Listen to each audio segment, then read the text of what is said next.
Long way, get this shit a long way, shit a long way. Long way, hit it long way, long way, long way, long way, long way, long way, long way, long way, long way, long way, long way, long way, long way, shit long way, long shit long way, long way, long way, long way, long way, long way, shit a long way. Gotta get this shit a long way, get this shit a long way, gotta get this shit a long way, get this shit a long way. She don't really understand, man. Gotta know what she don't really understand, man. Gotta get a meal, but she don't understand. She be tripping every day, she be tripping every way. But I gotta get this shit a long way, tryna get money every single way, tryna get money every single day, get money every single way, every day. Every day we gotta get paid, every day we gotta get paid, I'm feeling like we be the new slaves, no we gotta finish rich, no we gotta finish rich, got a new bitch, she don't understand rich, she don't understand, niggas gotta get rich, she don't understand, sometimes we gotta hit lit, no we ain't hit lit, tryna get the long way, tryna get this shit the long way, Coach is tryna wrap up a entree, told you the other day that did my phone strong, we gon' shoot the long way, we gon' get the long way, get this shit the long way, my bitch be trippin' back and forth like a phone way, my name is Tari, I ain't playing games, just another Tari, yesterday she told me that she bout to leave, said fuck it bitch, we gonna get some money, said fuck it bitch, I'm about to get some money, so what I do today, I went to get some money, cause we gon' get this shit the long way, we gon' get this shit the long way, back and forth like the pong way, man, I'ma get this shit the long way, get this shit the long way, just the only way today, because they go with shit's crazy, we gotta wear a mask, we the new slaves, and we be wearing this shit like every day, we be okay, we gon' be okay, they gon' be okay, they gon' be okay, for me, so we gon' get this shit the long way, we gon' get this shit the long way, we gon' get this shit the long way, we get shit the long way, cause we gon' be okay, we gon' be okay, we gon' get the long way, Hello, everyone. Hello. Welcome to another edition of Savings Minus Debt. I'm your host and founder of SMD. How are you guys today? And if you're new, welcome. Welcome to something that you've probably never heard of before, seen anybody say, all that and above, all right? My name is LJ, like I said, and I am here to share my gift, all right? My gift is that I have discovered that capitalism is psychological, all right? I've discovered that, okay? It's not and to hear me say that, you don't understand it and probably think it's bullshit or whatever. It really doesn't matter because whatever I'm saying is mathematically true. And if it's mathematically true, it is true. There is no way around it. There is no, you can't have an opinion about mathematics. Okay. And I'm always on the side of mathematics and the calculator. That's me. And in psychological capitalism, debt slaves own nothing. They can't own anything because they don't own themselves. All right. Debt slaves own no houses, cars, rental properties, whatever they think they own nothing. Not even the money in their pockets, not even the paper in their pockets is real. It just doesn't exist. They don't know that. That's the psychological part. Now you're probably thinking, what's a debt slave? I'll show you. I'll give you an example, okay? Remember this before I say this particular. Always remember this. If it's not mathematically true, it's psychological, okay?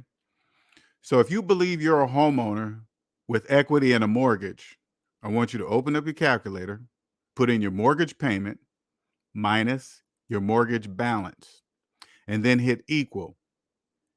As you're looking at the calculator, I just want you to listen to the sound of my voice. If it's not mathematically true, it's psychological. You're a psychological homeowner. You're a homeowner, excuse me. You're a homeowner psychologically, not mathematically. Because that's a large negative number.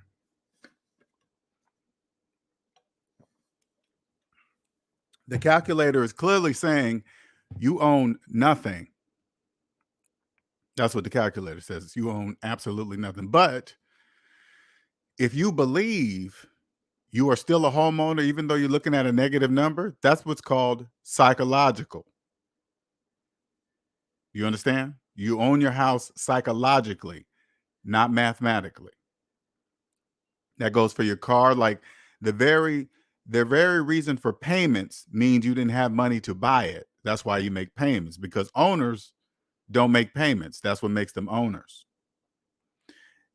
It goes further. It goes, keep going down, and you start to realize that the whole problem is that you don't own the business of yourself. That's the whole entire problem. You don't own the business of yourself. Because the reason why I can tell you this, because I was a debt slave from age 18 to about 40. Six-figure earning debt slave. That was me, college educated, all that. The whole time I was in debt. Student loans, kept them for 10 years, multiple credit cards, multiple balances, car payments, and whatever other payment I had mixed up in there, gym memberships, subscriptions on channels or services or something, whatever, just tons of debt, all in debt. I didn't own myself. Once I did, I was like, oh, because you can't I'm here to tell you this. You can't know you don't own yourself until you do. That's the catch-22. You won't be able to know it unless you do it. Now you're probably thinking, what is that? Well, log into your online credit report. Okay, what you guys don't know is this. In psychological capitalism, credit reports they're really owner ledgers. So when you log in, go past the credit score, because credit scores are just reward points for staying in debt. Okay, don't worry about the credit score. Go past the credit score, go deep into your credit reports, all three of them. Those are your owners inside of there. So when you say, I'm going to let something wait for 7 years till it drops off, what you're really saying is that I'm going to let that business own me for the next 7 years in hopes that it's going to drop off. That's what you're saying, but you don't know that, because it's a psychological thing, because you don't know that you don't own yourself. You don't know that's an owner's ledger. You just you worship the credit gods. Oh my God, I got to get a high credit score. You guys all say the same thing. Okay. That's what you guys are supposed to do, because the majority, in order for psychological capitalism to work, regular capitalism must work too. The majority of you guys must remain in debt and not know it.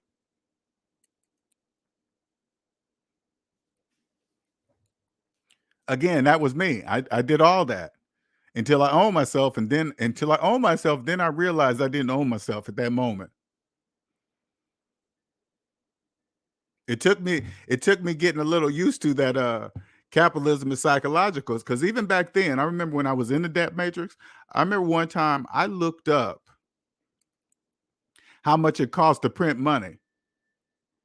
Like today, if you looked up and saw, now this is for you guys in regular capitalism, where you guys can only see one thing, okay? Where you guys people in regular capitalism don't trust the calculator, okay? Debt slaves. You can look up how much it costs to make a $100 bill. It costs 14 cents to make $100 bill. Now you can look at that and say, wait a minute, well, if they made it for 14 cents, how come I believe it's worth 100? That's the psychological part. See, you get it? Do you get it? Because what if you saw me make something, right? Say like I made just something out of nothing, right?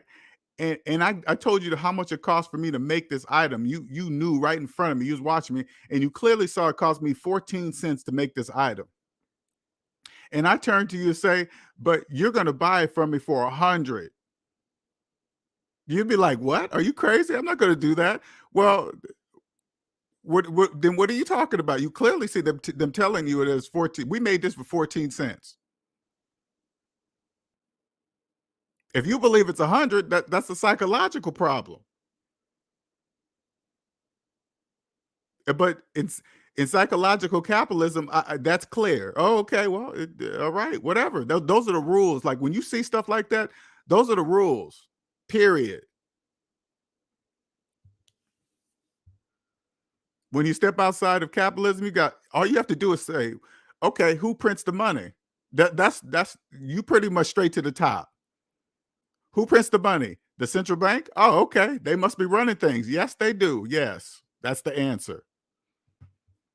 When I was in the debt matrix, when I was a debt slave, financing houses, do you think I even heard of the central banks? Never in my lifetime did I worry about what they were, who are they? No, that was none of my concern. I was only worried about my local bank, where my I thought money was at.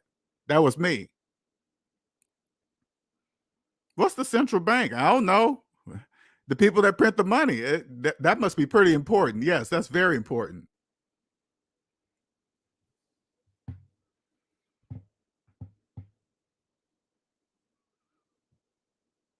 Now, what debt slaves don't understand, it takes people to make all of this works. To make all of this work, it takes people to do it. Nothing else can do it. Only the human species consumes unnecessarily. Humans do. So there needs to be people that know and understand it's psychological. Capitalism is psychological, while the majority of you guys must not. You must go on thinking that mortgages buy houses. You must go on thinking that. Yeah, just hey, whatever. Equity. Hey, equity, appreciation. Hey, believe all that shit. Believe it all. Who cares? Whatever. Because all you gotta do is put it in the calculator. The calculator is gonna say, "What are you talking about? What are you talking about? Equity." If the calculator could talk, pretend I'm your calculator, okay? Let's do it. Let's go through this role play, okay? Pretend I'm the voice of your calculator. All right, now open up those of you guys that believe you're a homeowner with equity and stuff, right? Open up the calculator, put in your mortgage payment minus your mortgage balance, and then hit equal. Okay. As you're looking at the calculator, now I'm pretending I am your calculator. What are you talking about? Equity, appreciation? What? Where we live? What? The zip code? What are you talking about? We own nothing. We don't have no equity. We didn't even have the money to buy it. How you gonna own the equity in something that you didn't even have the money to buy in the first place? That was the purpose of a mortgage because we didn't have the money. You know that place we all went. You never did pull me out when we went to this place. We went. It sounded like a big building with some big doors. It sounded like some guy across a desk talking to you, but you didn't pull me out once. But I knew it concerned me because I could hear what they were saying. Hey, you're about to be a homeowner. Just sign these papers, sign this mortgage. And I knew you can't buy a house with no money. I knew that. I could have told you that if you just pulled me out of your pocket. You probably see because I heard you a couple times say, tell the person across from the desk, I'm not really good at math. I was like, uh-oh, just put a knife in their financial coffin, saying that to a it sounded like a bank.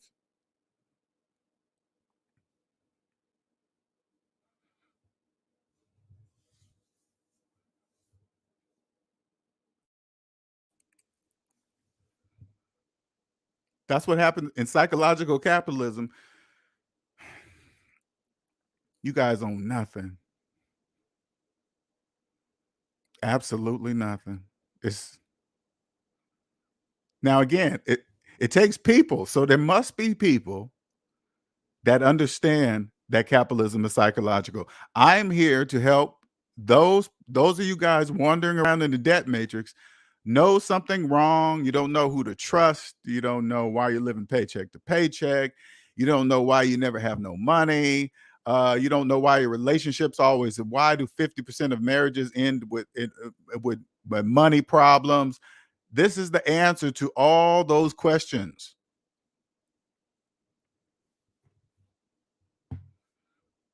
This is the answer to all those questions. I am here to help you own yourself. Once you own yourself, that's it. Once you understand that capitalism is psychological, you will have financial x-ray vision through the regular capitalism. Finance x-ray vision. You can hear people talk. You can watch what they do. You can do everything. You can tell everybody who's a debt slave selling you guys information. Just, hey, man. And listen, it's not illegal to sell you things that are not mathematically true. That's not illegal. That's called business. If you don't use your calculator, that's your problem. Nobody gets a finance car on sale. Who told you that? Who told you you can get a finance car on sale? Who told you that? That's not true. All you had to do was ask your calculator. Your calculator would have said, no, you can't do that. You probably said, can't do what? You can't buy a car with no money.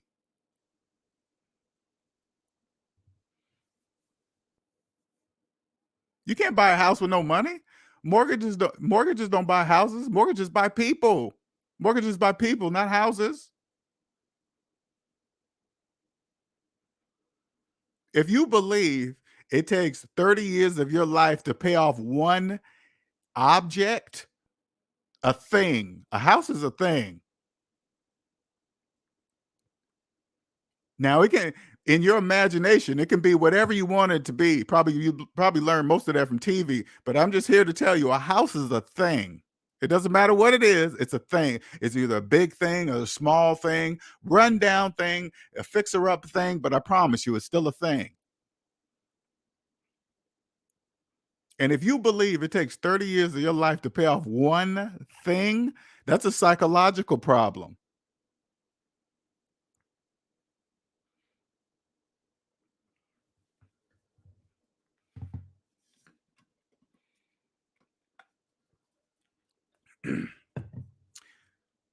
If you believe you can refinance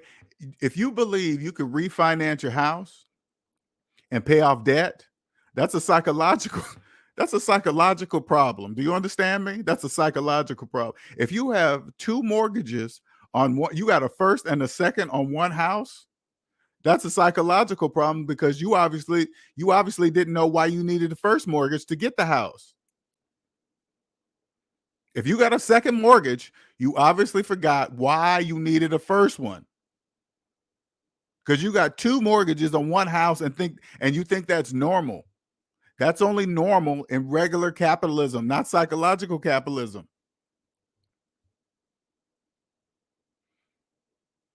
There needs to be people that understand how it truly works. That's important. That's very important. And I'm here to help those people cross over because it's obviously not many of us. That is obvious.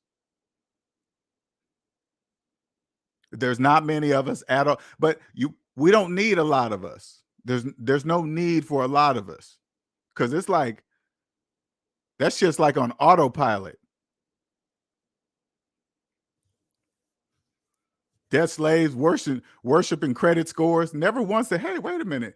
Don't I have to be in debt to get that credit score? Ding, ding, ding. Yes, you got to be in debt. Yes, you sure do.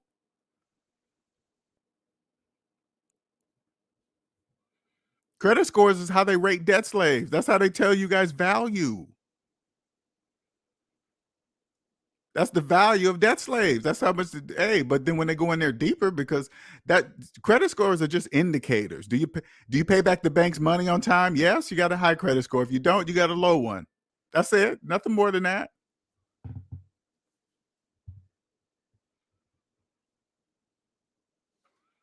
Then they just go in there and say, hey, let me see how many owners you have. You thinking they're going to look for the credit score, but they're going deep in there. They see your credit score is a representation of the business of you. That's what you guys don't really understand.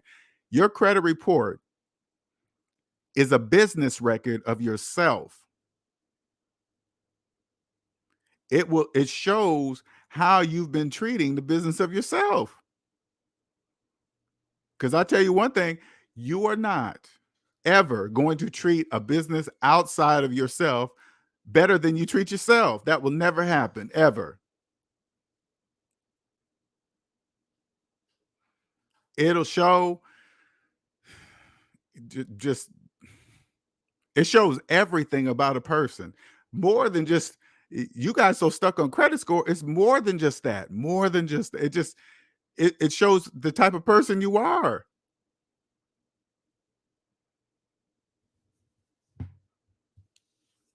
A lot of relationships would be solved, that these mysterious, I don't know why we don't work and why this ain't work. All you got to do is say, hey, man, can I see your personal credit report? And I'll show you mine. Do you know people will have sex? Listen, people will have sex with another person before asking for to see their personal credit report. They will have sex with you before showing your personal credit report. That's crazy, huh? But it's true. You ask somebody, "Hey, can I see your personal credit report?" They be like, "Oh my God, no! How dare you ask for me?" But when they go to get a loan, that's the first thing the banks ask. They don't have no problem with that. Why do you think the banks do that? They know it. Hey, it ain't. They know it. It ain't about what you have or what you come driving up in, and what. But because you guys don't realize, they already know their name is all over it. Because usually, guys, you guys put it this way: you guys will tie everything up with one bank, so it's nice and convenient or whatever, right? But the bank already knows they own everything in your life: your house, your cars, your whatever you refinance the house, because you're not telling your friends that you're refinancing the house. You're just pretending you have money. But they know they own you. You don't know it. That's the psychological part. The whole time you're believing the equity is yours in a house that you didn't even have the money to buy. Now, there's millions of you that think that way. That's okay. Because you know what's so wonderful about this? This is the wonderful thing about capitalism. It's all a choice. It's all a choice. If you ever want to see that capitalism is psychological, all you got to do is just trust the calculator. That's all you got to do. Trust the laws of mathematics. That's all you have to do. It's like this. Here, let me give you an example, okay? So you guys can understand the difference between what I do and what everybody else does. Okay. Now, when I was in the debt matrix, I didn't know. Remember, I don't know I'm a debt slave, that because I'm making six figures and I have an engineering job. So I don't know that I'm a debt slave. Okay. When I started getting out of debt, I came across Dave Ramsey. Now, as an engineer, I kind of heard him. And basically, what I got of it just is, hey, LJ, take this calculator and these baby steps and apply it to your personal finances, and you'll free yourself. That's what I heard. I didn't need to buy his programs. I didn't need to hear him talk all the time. I don't care if he was a Christian or not. Just what he said just made mathematical sense. And that's what I did. I followed baby step 1, baby step 2, baby step 3. But then when I got to baby step 4, I said, whoa, wait a minute.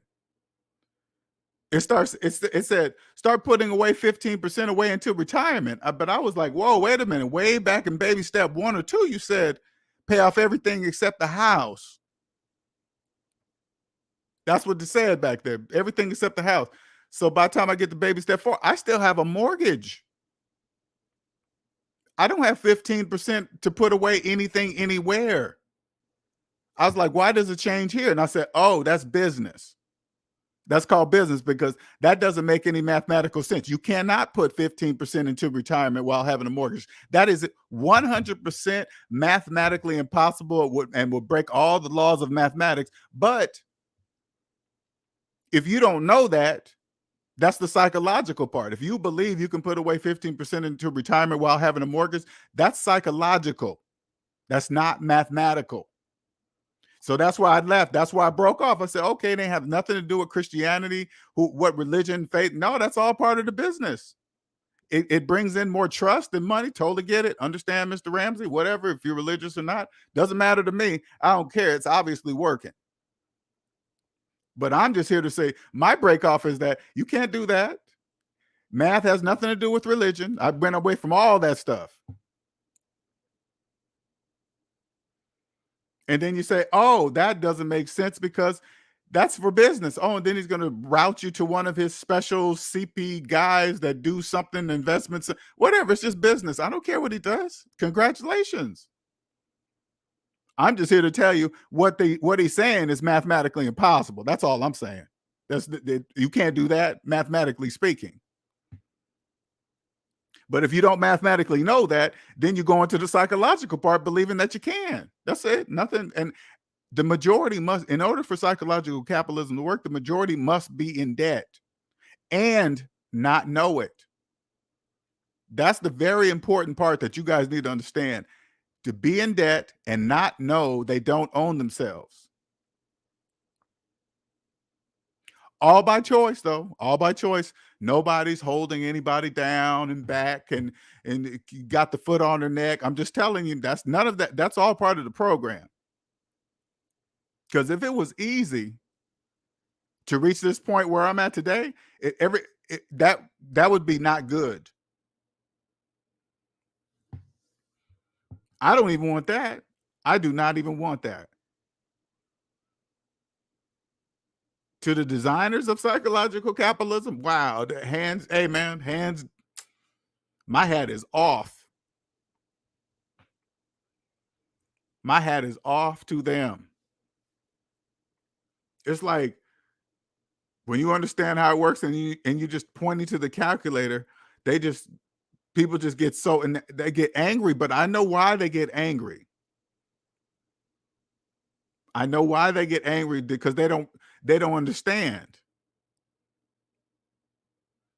But to see people get angry at a calculator is my hat's off to the designer. It's like, wow.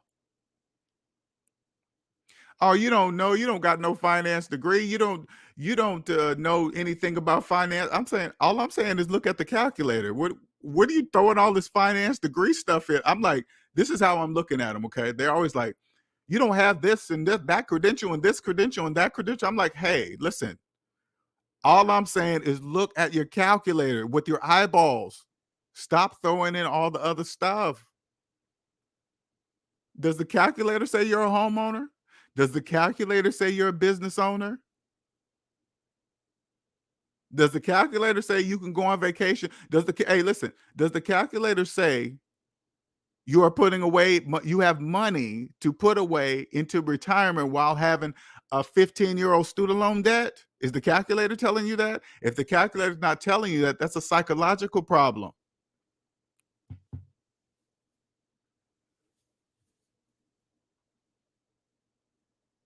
Psychological capitalism. That's what it is.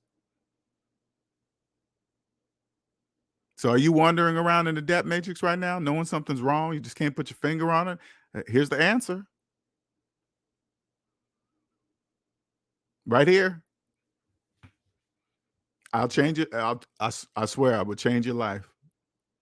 I will change your whole entire life.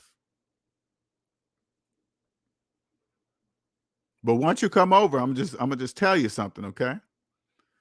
Because you're gonna have to be strong mentally to accept this type of information. You're gonna have to be strong mentally.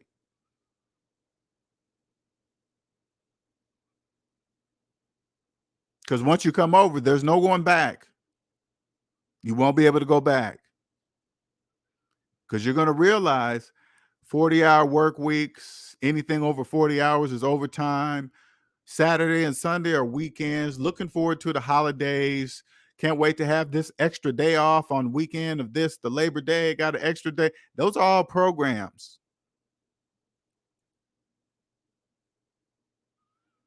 If you're constantly looking for these extra days off, guess what? You don't want that life anymore. That's why you're looking to be off so much. That's what the signs are.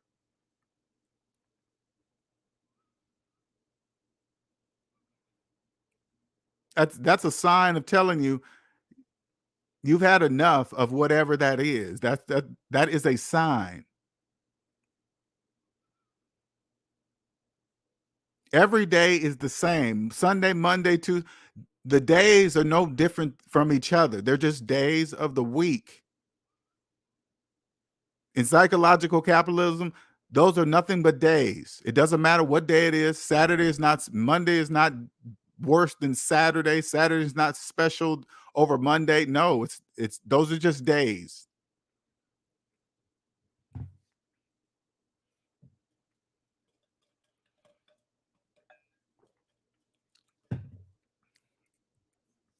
If you're always worried about what time it is, you know why? Because time owns you. If you're always looking at the clock, you're always late, you're always in a rush, you know why? Time owns you. That's why you're doing that. When you own yourself, that's done. That's what they mean by man-made time. If you're constantly looking at it, that's what you're tied to. You're tied to that man-made time. What time is it? 1 o'clock, 2 o'clock. I got 15 minutes to do this. I got grind, grind, grind. No. I'm telling you, that's not true. The clock owns you. When you own yourself, that stops. You barely know what time it is any time of the day unless you have a scheduled appointment. Other than that, you don't care what time it is. You don't care what day it is. You don't care what time it is unless there's a scheduled something.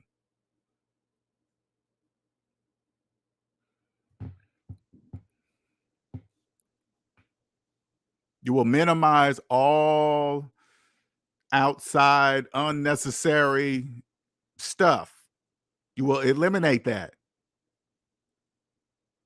Once you own yourself, you're going to find it weird that so many people worry about so many other people's lives because they don't own their own lives. That's why they do that, but they don't know why they do that.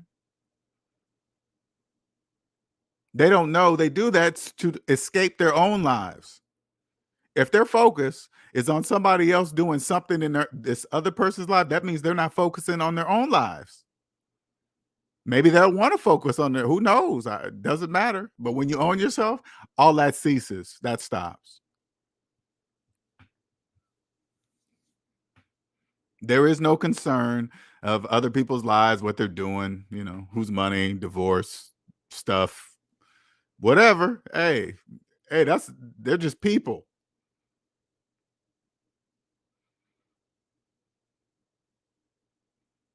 Debt slaves thinking they understand with multi-millionaire, billionaire decisions. They think they understand that. And they're making car payments.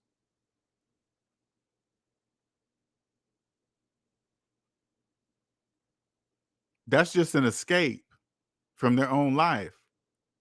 Once you own yourself, you don't worry about other people. You're too busy building your own life. The future doesn't even exist. The future is created in the present. When you're in debt, the program is to keep you believing something's in the future.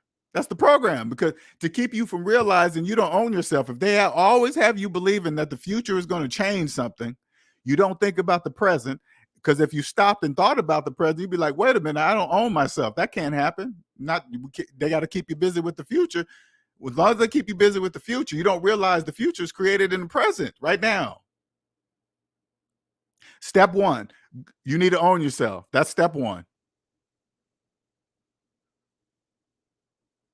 That is step one. If all your friends, like, say like this, say like you got a bunch of friends and you guys are really, really close. Okay. Why don't you do this? Hey, we're so close. Why don't we show each other's let's show each other our personal credit reports. Let's do that. We're all close. We all love each other, right? Yeah. Let's show each other our personal credit reports. Guarantee that won't happen. Guarantee you that won't happen. Guaranteed. And then when it does happen, I want you to think about this. That's why you guys are all friends, because you guys are all in debt.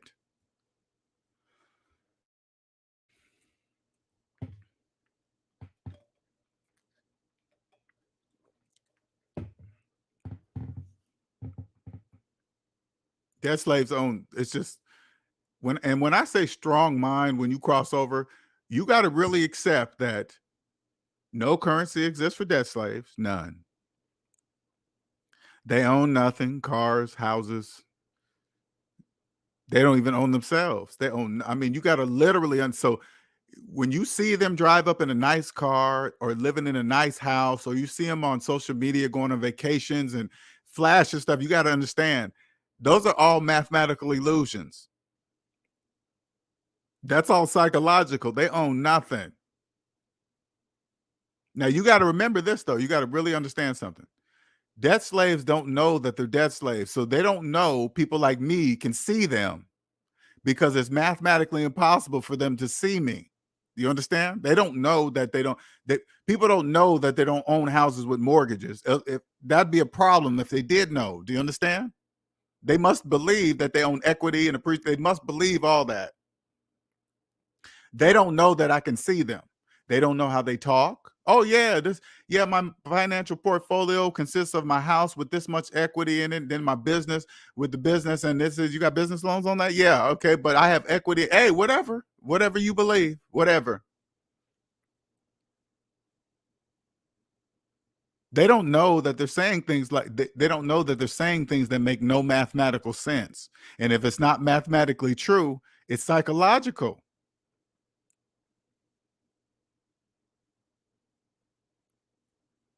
If you're a person that like behind on your car payments and you start hiding your car, I want you to understand something like that should tell you something. That's a very, very big problem. You're behind on car payments or whatever, and you're hiding the item. You need to stop, get up, go look in the mirror and say, what is causing me to hide something? First of all, if somebody's coming to get it, that means I don't own it. Nope, you don't own it. That's why they're coming to get it or kicking you out of it. Because if you owned it, you would never have to hide your car because nobody's coming after it. If you owned your house, nobody can kick you out of it because you own it. But if you're hiding it, that means it's theirs because you're hiding it from them. That's a problem. And the problem is you, it's not them. The people that are coming to get the car, they're not being mean. They should understand that's business. You came to them, you said, hey, I promise you I'll pay you this money for the next 10 years of my life for this depreciating object here, and I promise you this money. And they said, okay, here, we're going to trust you with the car. And then you stop paying them and they want the car back. You think something's wrong with them.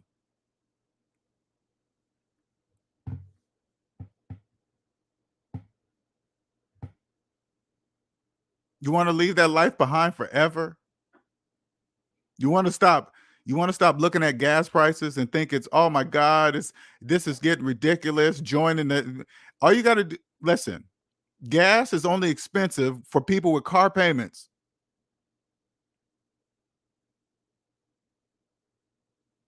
If you didn't have car payments and you owned your house and you'd have a mortgage, would you still think gas is high? If you had no car payments, you didn't even have a mortgage or rent because you owned your house. Now, do you think gas would be high to you? Would gas be expensive to you? No, it's only expensive for those who saying it. Whenever you're around somebody and you hear them say, "Ooh, wee, that's expensive," they're only talking about themselves. They just told not only themselves, but they just told everybody around them what their money is like. If they look at a shirt or some shoes and say, "Whoa, those shoes are expensive," you can only be speaking for yourself because there's people that have money to buy the things they want in cash. You can't always tell because money doesn't look like anything. Okay, that's a trick. That's a program. That only happens in capitalism, regular capitalism, right? When you look at something shiny and you think they have money, because they showed you something shiny?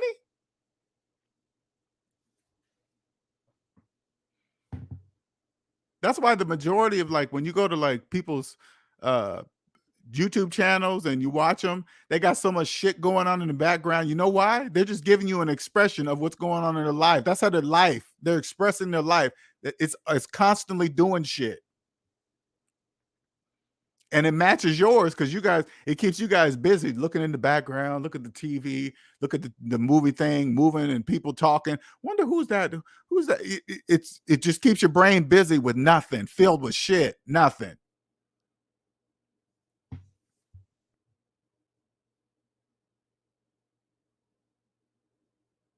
And it's supposed to be that way.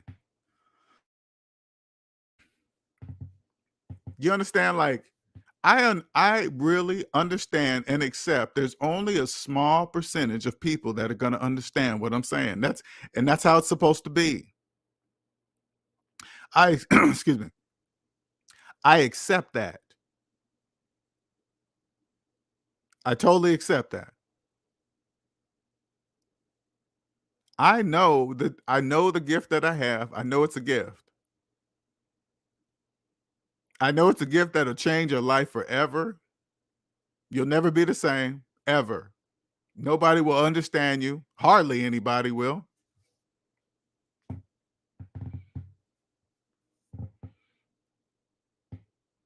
They'll think you're weird or nobody does that. That's not true. They're going to throw in religion. They're going to throw in race. They're going to throw, you got to just say, hey, that has nothing to do with mathematics. Nothing. It doesn't matter. What does math have to do with you being Democrat or Republican? Nothing. Math doesn't care which side you choose. 1 + 1 = 2, regardless of what political party you belong. It's 1 + 1 = 2, period.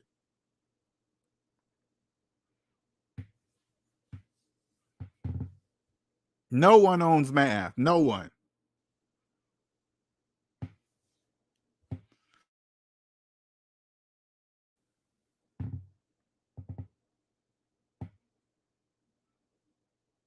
It is a shame. That is a shame if you're high in your car, man.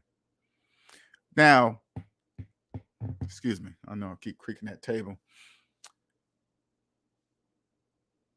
I still do these every now and then. I'm not on here as often, but something is telling me. Something is telling me, just like, El, you got to keep talking to him. Maybe not as much as you used to, but you got to keep talking to him. Because I know that's my purpose. My purpose is to help over those that want to really understand and really want to be free. They know that it is, like I always say, it's a financial superpower.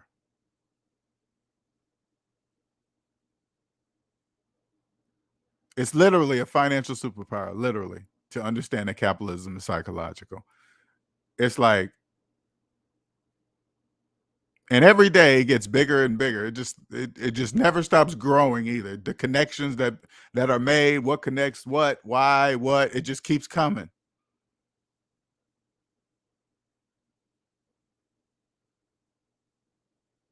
It just keeps coming and it keeps coming and it keeps coming and it keeps getting bigger. And again, like I said, you have to have a strong mind when you come over here, because you're going to have to accept that the old friends, even family members, they're not going to understand. Okay, they're not. Now, you can't change your family, but you most definitely are going to change your friends. I promise you. And if put it this way, and if you're in a relationship right now, I don't care how long it's been. I don't care how many kids you have. I don't care. If you take this information and really understand it, and your partner doesn't come along with you, that relationship is over. I'm gonna just tell you that right now, it's over. If you're unable to convince them to say, hey, you know what? If we're in debt, that means we own nothing. And they turn to you and say, that's not true. We have equity. We put so much money down on this house and we've been here for 10 years. The appreciation value is this, and we're worth this now, and you can't show them and they won't believe the math, that relationship's over. Because that means they're not going to change their habits. They're going to go on thinking, in order to have a nice car, they must have car payments. In order to have a nice house in a nice neighborhood, you must have a mortgage. And you're not going to be able to convince them otherwise. They're going to believe because they're going to say, hey, everybody around us is doing it. That's how you get rich. Look at Robert Kiyosaki. Look at Grant Cardone. They don't know the difference between personal debt and business debt. Grant Cardone, Robert Kiyosaki, those guys are not talking to people in debt. They said debt is good. That's how you build wealth. Yeah, they're talking about business debt slaves, business debt, not personal debt.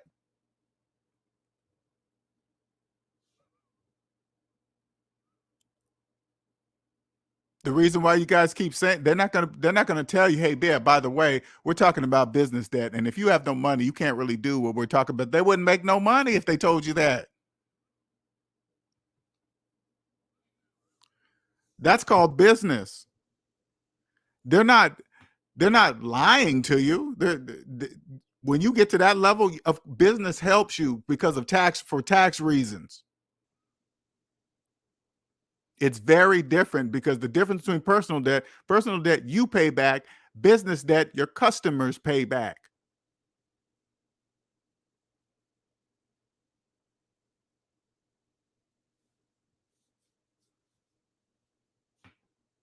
That's how it works.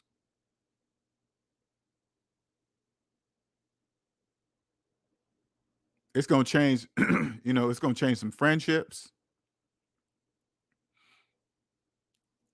It's going to, again, you're going to have a strong mind to understand it. Like, I didn't realize how hard.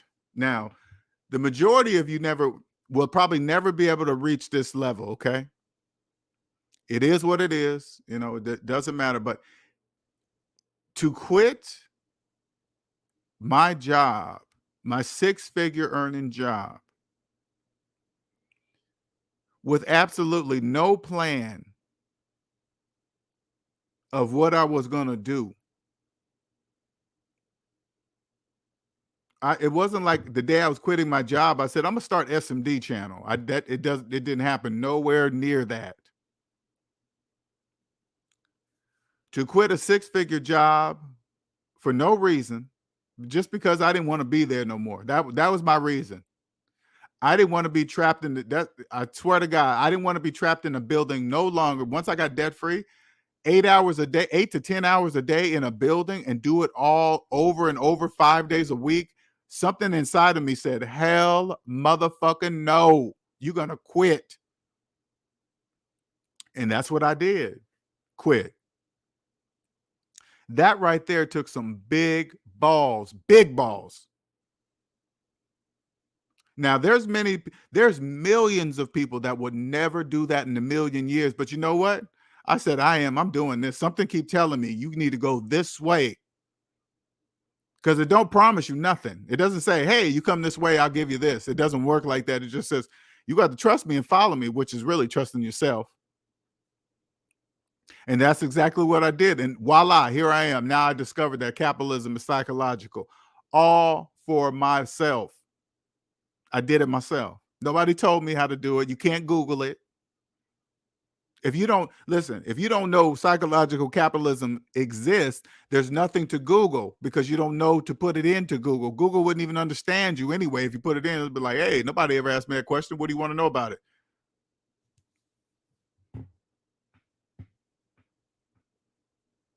When I look at Google now, you know what I see? A bunch of you guys' collective minds inside of the internet just responding. You guys are responding to each other with all the same mathematical nonsense to each other.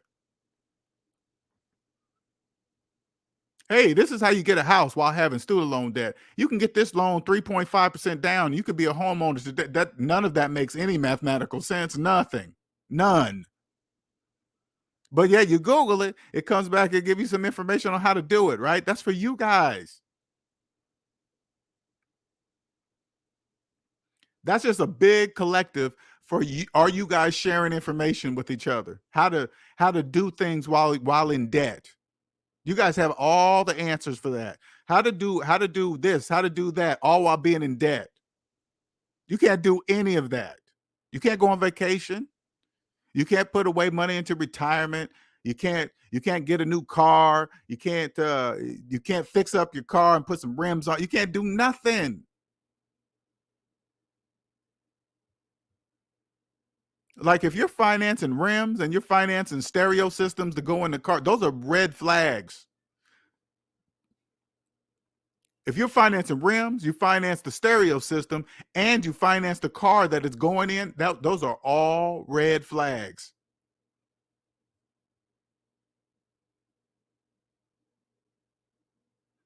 That ties in. You probably got gap insurance, high regular insurance.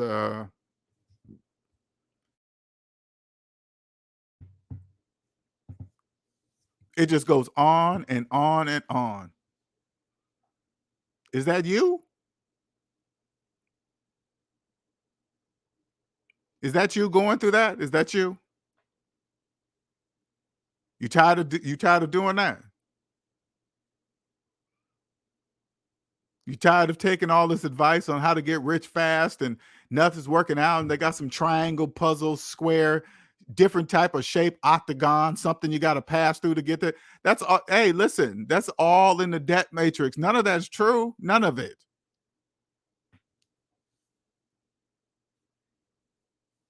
Be your own owner. You can just join this, and then you got to buy the products and tell 5 of your friends, but you got to keep continuing to buy this product that you really don't want to buy.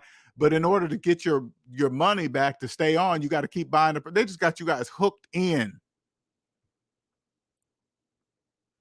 Oh, but you'll be your own business owner. They're just telling you something that you already want to be. You want to be your own business owner, but you just don't know what you don't know. You don't know that you have to own the business of yourself first. You don't know that.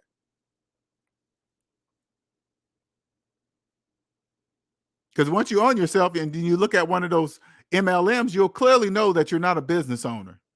They own you.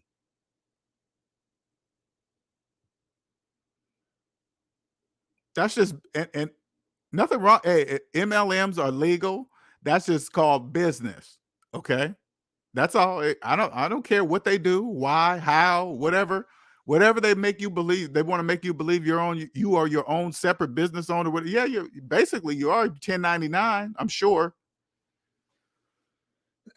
But that's no different than being an Uber driver. That's the same thing. The Uber driver, yeah, they're their own business owner. The business of themselves. They're just like you. The same thing. You are no different than them.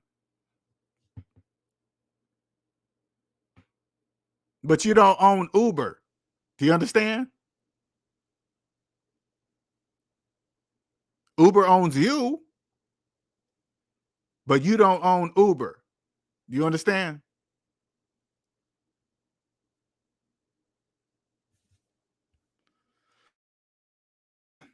I tell you, that model right there of making money without having actual employees. That business model is hands down. They don't have to worry about insurance, people's taxes, blah, blah, blah. They just give you all your money, report what they gave you to the IRS, and their hands are washed of you. That's it. If you get sick, it don't matter. They got one of you replaced in 5 seconds. Oh, I'm sick today. Well, you just don't, and since you are your own, since you are your own, you believe you're your own owner. You just don't turn on your app, and then you don't. They don't care. They got 50 people to replace you. That you guys be responsible for your own taxes. Ooh, I'm gonna tell you this right now. Let me tell you this right now. The IRS are going to clean up. With this new business model, you guys going 1099, responsible for your own taxes. Ooh, we. Boy,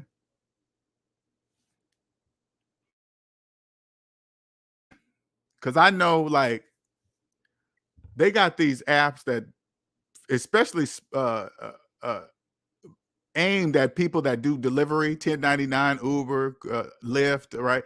They got that shit aimed toward, hey, get your paycheck early and all this other stuff, right? If you are signed up for one of those apps where you have to get they're loaning you your paycheck early because they don't have control over the business when the business pays you on this day, period. So they obviously are loaning you money before your money gets to your paycheck or something they're doing, right? You are most definitely not paying your taxes, for surely not. No, you can't even make it to your check. You are not withholding money for taxes. You're not.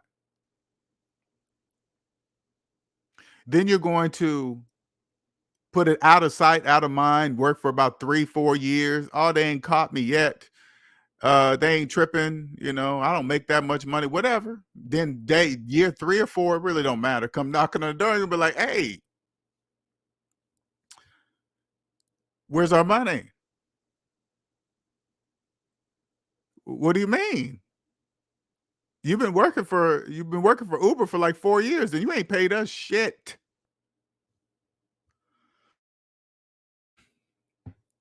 By the way, we know you ain't got it. We know you don't have the money to give us. So guess what? Now you're on a payment plan with interest until you pay us back. And guess what? Now, when you owe their money, guess what? They own you now. They own you until they get all their money back. They own you. And out of all debt, that is the worst. That's the worst debt right there. That's the kind of debt that can put you in prison. Do you understand? Student loans, student loan debt can't, bill collectors can't put you in jail. They can just hound you. Everybody can just bother you, right? But this debt can put you in prison. Cause you have a felony record, all that, all that.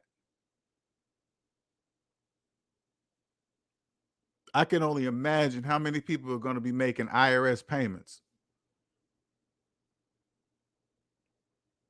Mm, mm, mm, mm. Because you guys, if you've been a worker all your life, having your job, handle your checks, pull out your taxes, that's what they do it all for you. So you can just be there to work. You don't need to understand any of that. You see your check, all your eyes do is look down to the net. That's it. That's all you care about. You don't care how much they're pulling out, why this, why that, how much do I get to take home and spend? And you guys always say the same thing in your mind. Ooh, if I didn't have to pay taxes, look how much money I'd be taking home. Yeah, that goes right through your mind. You'd be like, wow, if I'd have to pay all those taxes, man, look how much money I'd be taking home. That's what you think. Now, when you work for yourself, guess what? You do get to take it all home. Sure do. Now you got to do it yourself. At work, you're forced. Because trust me, if they didn't take it from you guys at work right out of your check, if they said, hey, we're gonna leave it up to you to pay your taxes properly, that would be a problem. That would be a very big problem. So they take it before you even get it. So you ain't got no choice. Because if you have a choice, you guys wouldn't do it. I'm telling you, half these people doing these delivery 1099 jobs, you think they're taking out, 20% from each transaction? Nope.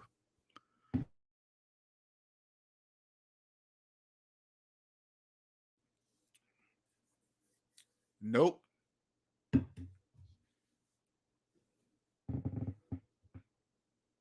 No, sir. They ain't doing none of that. And guess what those people are going to be? Owned. Owned. That's how debt slaves are created.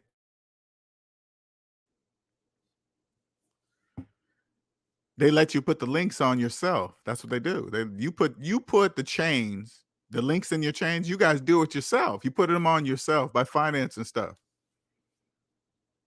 Getting into IRS debt. The worst debt to have, IRS debt. You got to think to yourself, when you think about that kind of debt, you got to say to yourself, out of all debts, how come this is the only one that I can go to prison for?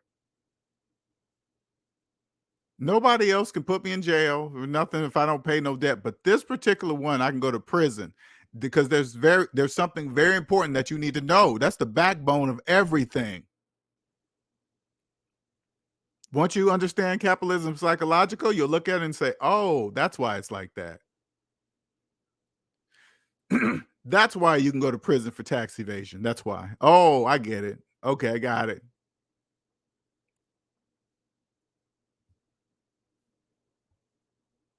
Because once you understand how it works and you create something successful, like a successful business, guess who pays all your taxes? Your customers do. Your customers pay all your taxes, how you live, what you buy. They pay for everything. There's absolutely no reason to do tax evasion because if you understand psychological capitalism, you'll see its purpose and then you'll go, oh, okay, that's what you do. Yes, this is what you do. You follow the rules. Own yourself, create a successful business, and pay your taxes properly. That's the combination. That's it. Once you do that, that's the trifecta. Once you do that, and then they pay everything, your property taxes, the taxes that the car you buy, they pay for the car and the taxes. You buy a house in cash, and then there's property taxes. Your customers are paying your property taxes. See what I'm saying? That's how it works. There's no reason to cheat. There's no reason to do any kind of tax evasion. You don't have to.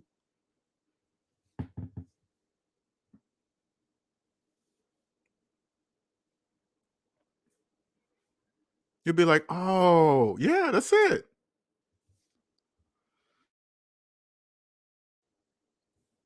Then you're gonna take a step back and you're gonna say, "LJ, how many people know this?" Not many.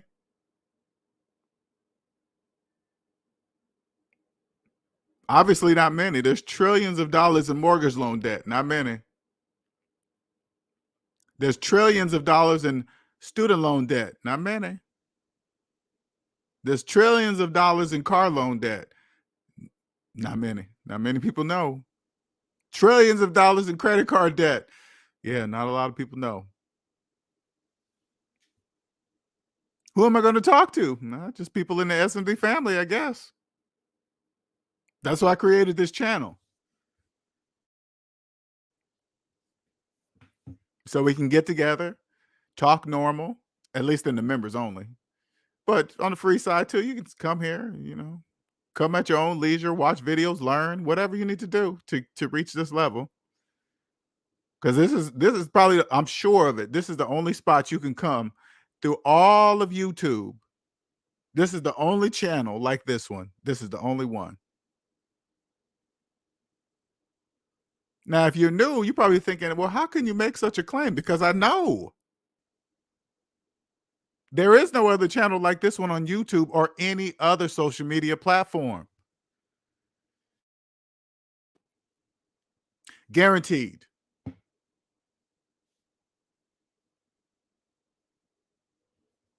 You're probably thinking, how can he make such a claim? Because I can. Trillions of dollars in mortgage loan debt. That's millions of people that believe they're homeowners. Of course I can. That's how I know. I'm telling you how I know. There's trillions of dollars in car loan debt. All those people believe they own a car. That's how I know. People that finance Teslas, right? They really believe they're saving money on gas. That's what they really believe. That's how I know.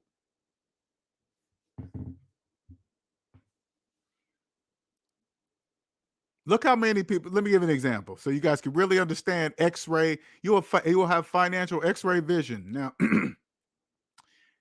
go look up a video of somebody telling you how they're saving money on their driving a Tesla. Okay, there's thousands of videos on YouTube. Ask them, are you financing that Tesla?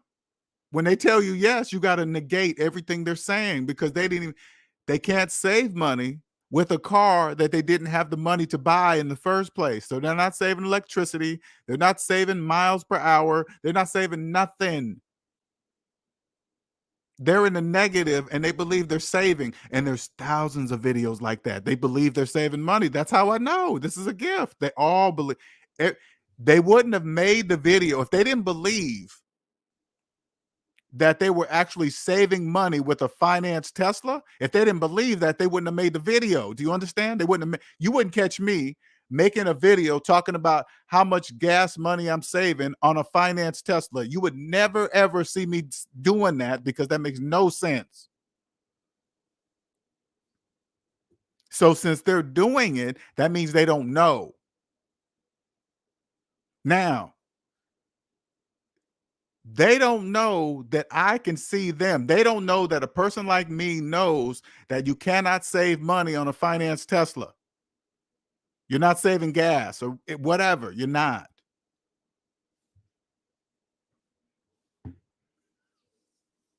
Like the few channels that I went to, I asked about 3 of those people that made videos like that. I said, "Did you buy your car in cash?" "Nope, finance, finance." They all financed it. Some of them even gave me an excuse of what hey, yeah, the reason why I finance because I like to upgrade every 3 years. So you just like to stay in the finance loop. Like you guys know, let me give you an example. You guys know when they show you that example of you guys a mouse running in a wheel, and then they equate that to your life. They say you guys all know that you are the mouse. You guys know that, but you don't know. You clearly see the rat running. The mouse is clearly powering the wheel.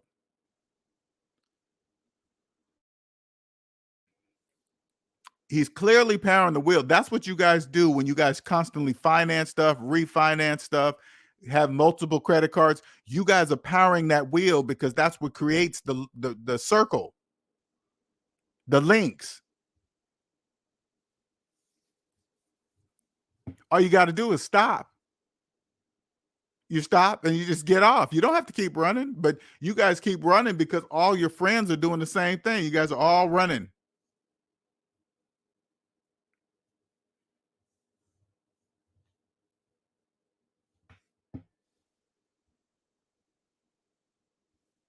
You tired of that? Damn, man, they're going with that table again. You guys tired of that?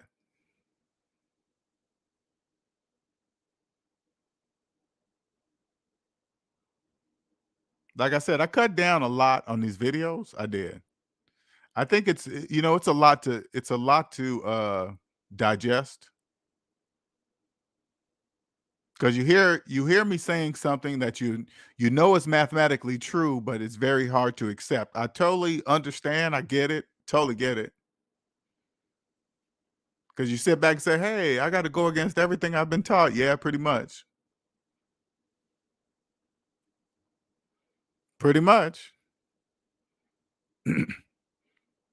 I mean, don't get me wrong, it's an amazing program, but I always think back like when I was in a debt matrix, I always think back at the times I questioned a couple things, but I didn't have anybody to ask. Like I remember saying, who came up with the 40-hour work week anyway? I remember saying that to myself, but I didn't really it was nobody to ask, nobody around me, I knew nobody around me would have been able to answer that question, right? But then I would just toss it to the wayside, right? Or or when I'm driving and then I come up to a stoplight with a homeless person on the corner and I'm driving up in my Lexus and I remember a couple times I used to think to myself, I am one job loss from being that person. That's what I used to say to myself. I would pull up. Sometimes I would look at the homeless person. Sometimes I'll try to avoid looking at them, the same old routine, right? But in my mind, I would say, you know what? I'm one job loss away from being that person. Then I would just drive off and play my music. It's like those moments were just telling me that something was wrong. Something was telling me, something was telling me something's wrong. Why is it or this what I used to do. This what I used to do too. I used to picture my life as a tree. I used to always do this, man. Now that I'm saying this out loud, I used to think of my life as like a tree, right? And you go up the tree, and then it has all the branches. All the branches was everything that was connected, like my car payment, my house payment, my credit card payment. All of those are the leaves on the branches, right? That's all the stuff. But the trunk was my job. And I said to myself, if somebody came along and just cut the trunk, my whole life would just fall apart. Everything was gone. Everything, my whole life relied on this job. It's just, I remember saying that to myself, but I didn't really know the answer. I was just like, man, wow. Because you know this physically and psychologically. So subconsciously, when you go to your job, you accept more things that you would normally would because your life depends on that job. You probably let your coworkers or your manager or your boss talk to you disrespectfully, talk to you like you ain't shit, like you a child, because your whole life depends on that job. Under any other circumstances, you wouldn't let anybody get away with them talking to you or treating you that way. But since you're in debt and your whole life relies on the job, you accept it.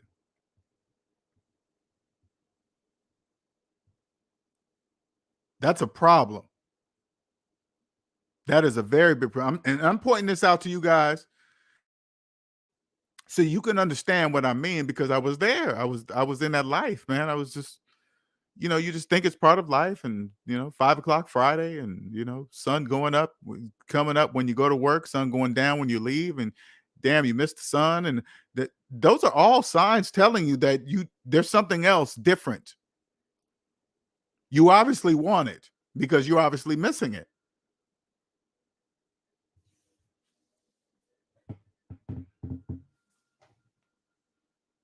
If you can't wait to look forward to Friday, that's a problem, because Friday ain't special. It's not special. Once you get out, you gotta the program is so strong. You gotta realize you don't have to eat at 12 o'clock. You don't have to go to bed at this time. You don't have to have to do this at this particular time. Hey, we eat breakfast at this time, we eat lunch at this time, we eat dinner. You'll realize you don't have to do any of those. You can have anything, anytime you want, period.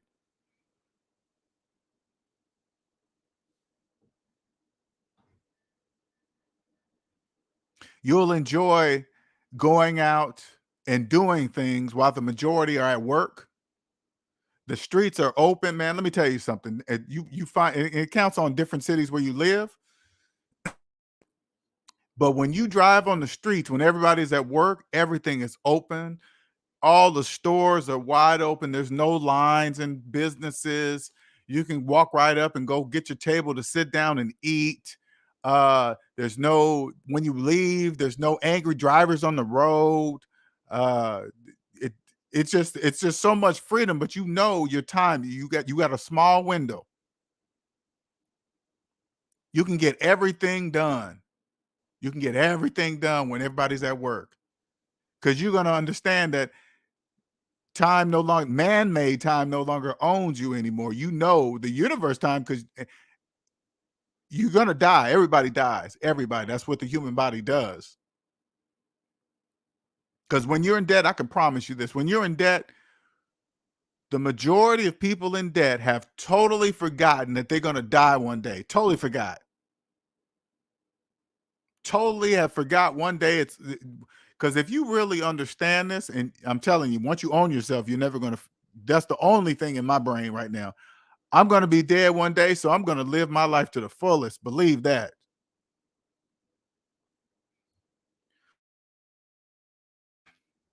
Believe that.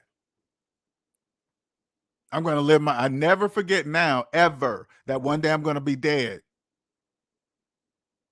When you accept that, you all bullshit is pushed out of your life immediately. Oh, that's got to go. Oh, that's wasting time. The stuff outside of yourself, that's the easy part. People, things, you can let that shit go, cut people off. It doesn't matter, whatever. Then you got to, once you cut off the stuff that's outside of yourself, the hard part is working on yourself. That's the hard part.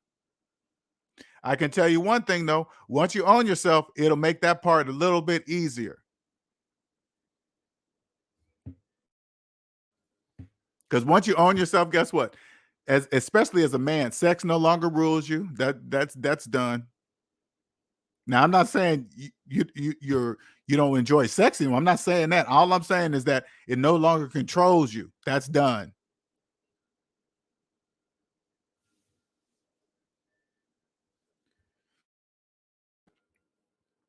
And trust me, when you and I'm dead serious. When you know that's true, you let off a different kind of energy, and women pick up on that. I promise you, they do. They pick up on it. You better believe they pick up on it. This dude is not doing and saying the things that I've been hearing from dudes all my life. Yeah, because sex don't control me. That's why.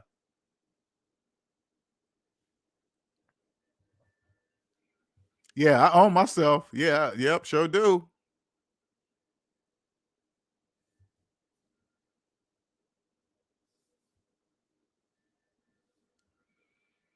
What I just said, what I say, I've been talking, saying many things right now. We say, all right, it was very difficult. Oh, at Omanike. Gotcha. Always talking about leaving that. Yeah, I told you. You wake up from this information and you are in a relationship and your partner doesn't wake up, that relationship's over. I'm just here to tell you that right now, it's over.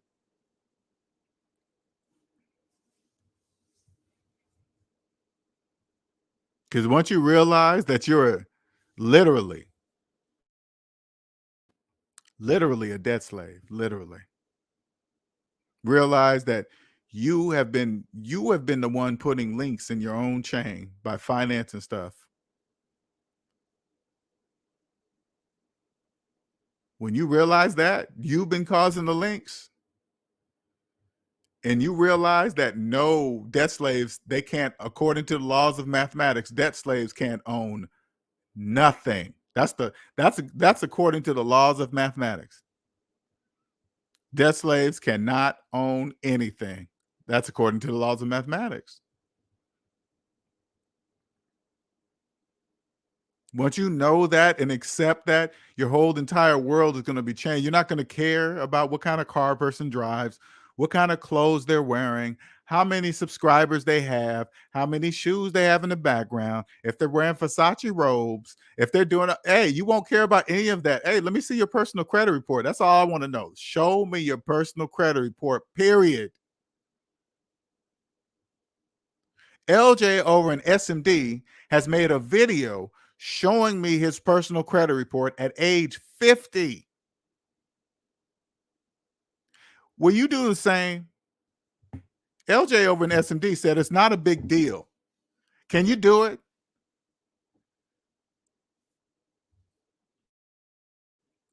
You know what they're going to tell you? Hell no, I ain't showing you shit. You know why? Because they're in debt. They're all in debt. They're not going to show you their personal credit report like me. And that's what you got to ask yourself too. Think about it. I really want you guys to think about something, okay? How come I'm the only person that you know of that has shown his personal credit report online for the world to see? How come? Why is that? That's weird. Because that's the calling card, baby. That's the calling card for people with money. That's the calling card.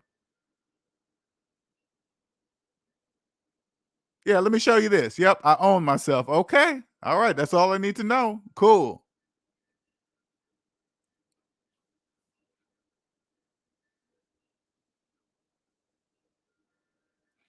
If everyone in the community would have 100,000 in the bank and debt free, it would change it sure would. Yes, it would.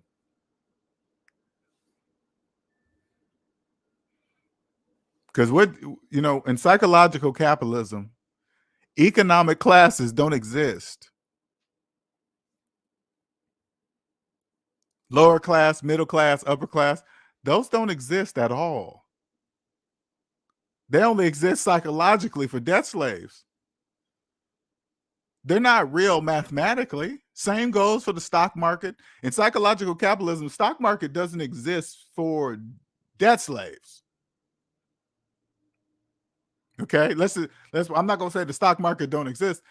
The stock market doesn't exist for debt slaves. It exists for people that understand, yes, for sure. But even the people that understand know that the stock market couldn't exist without debt slaves, though. They know that. But that's okay. That's just the way it is. Because it's all a choice.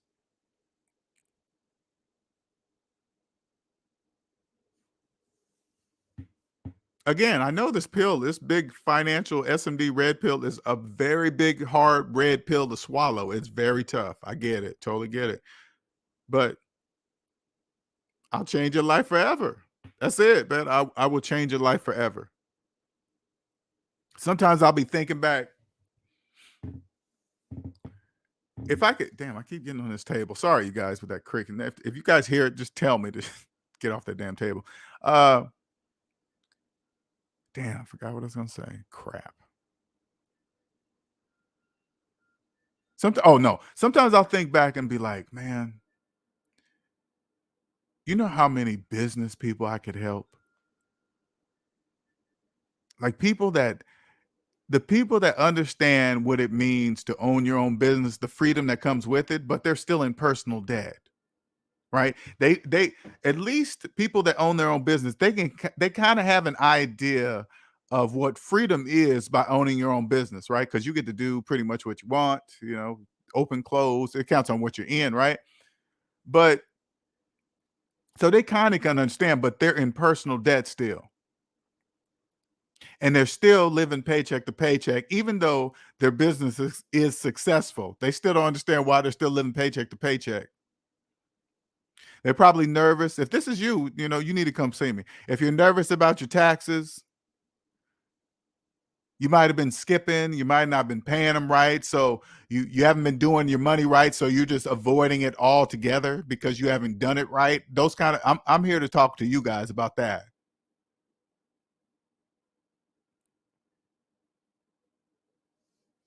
So you start avoiding it, even though your business, hey, you don't want to do any of that. You need to come see me. If this is you, all you got to do is log into your credit report, look in there and look at all that debt. That's what's causing your problems. That's what's causing you to be scared of taxes. That's why when the majority of debt slaves talk about taxes, when you hear somebody scared, oh, nothing changes but death and taxes and da da da, that's somebody that don't understand taxes. Taxes are just taxes. They're nothing to be scared of. You shouldn't have, there's no reason to add emotions to it. It's that.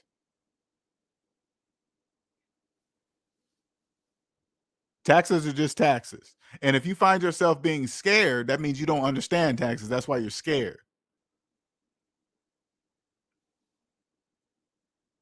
It's like imagine first time at a basketball game you never played before and somebody says, "Hey man, come on in," and you've never played. You would be so scared because you don't know it, you don't know the rules, you don't know what's the dribble. But that's why you're scared, because you don't know what to do. But after a while, you're like, "Oh, okay, whatever. It's just a basketball game."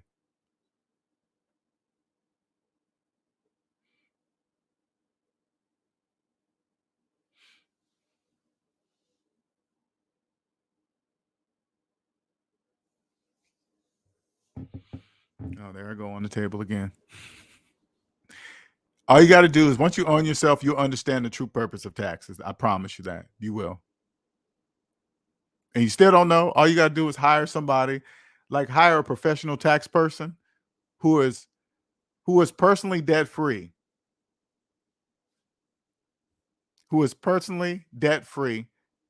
and you say, "Hey, LJ told me to look for you, and he said you would help me straighten out my mess." Because once you start making moves, put it this way, once you start making moves to straighten up your taxes, that's mathematically that will be apparent.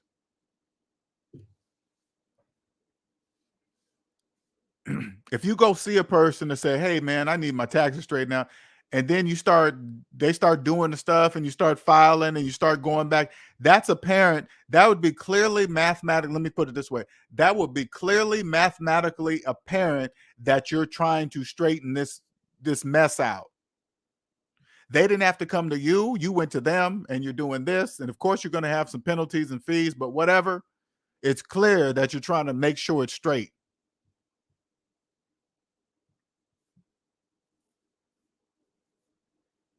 Avoiding it changes, that changes nothing. That makes it worse.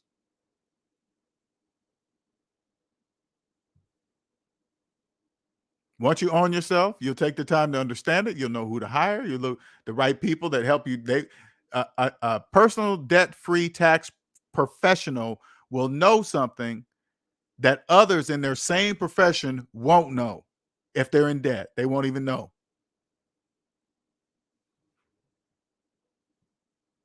You'll start to understand phantom income, all that. And what that really is, and this is my opinion, phantom income is saving money on taxes, uh, not making the same payments as the majority. Like you don't have a car payment, you don't have a mortgage payment, you're not making credit card payments. And the majority are, that means phantom income because the majority are paying something that you're not. You are able to save money on taxes and debt slaves. When you're in debt, you cannot mathematically save money on taxes while you're in debt. You can't. That's impossible. All of that, and that's something that you could do that the majority cannot. That's called phantom income. You will, and what that really means is it's psychological income, basically. Like, I don't know. I'm just making up the name because it's not physical. It's not. It's real. Listen, it's real, but it's not physical. But it's real.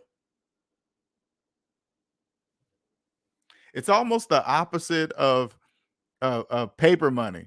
Like when you're in debt, paper money is not real for you.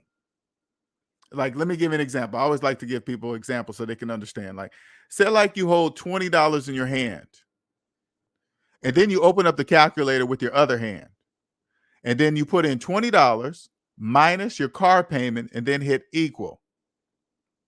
The calculator says you have no money in your hand. That's what the calculator says. Calculator says you are in the negative.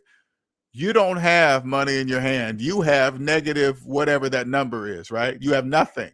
But if you look in your other hand and you clearly see you can see a $20 bill, you can touch it, you can feel it, you can smell it, you can even go spend it. But then you turn back to the other hand and the calculator saying, I'm telling you, you don't have $20 in your hand. That's psychological money for you. Okay, that's psychological. Same thing with phantom income. It's psychological, but it's real at the same time, though. I can't really put my finger on that and say it's this color, it looks like this. It's real. I promise you.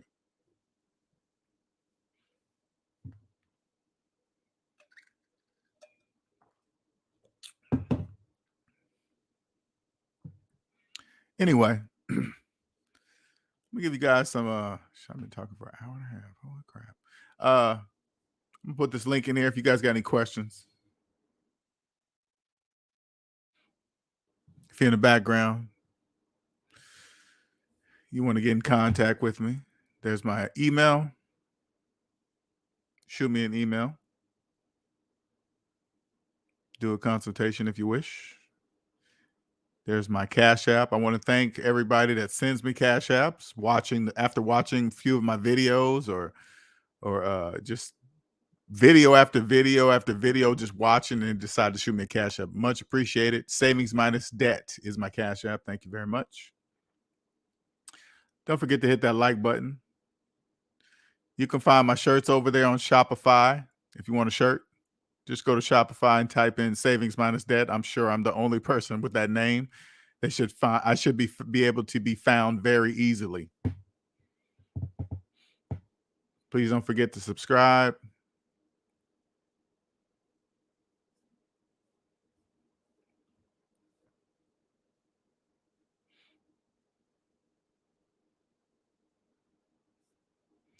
Like I said, your life will change forever. I promise you. That's what I do. People always say, "Hey, are you like that Dave Ramsey dude to get people out of debt?" Nah, man, I'm here to change your life. I'm not Dave Ramsey. I don't do what he does. Dave Ramsey does something. When people want to get out of debt, I can help you.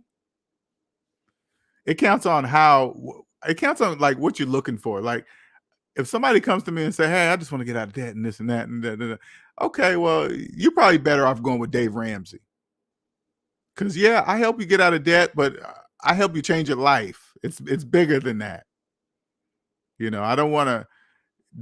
What I do is it's very different. It's very different. You will not be able to go back ever. Those days of your life is just they're done. You're welcome, Malika. Thank you for all that you speak into our lives. I appreciate it. You are welcome for sure.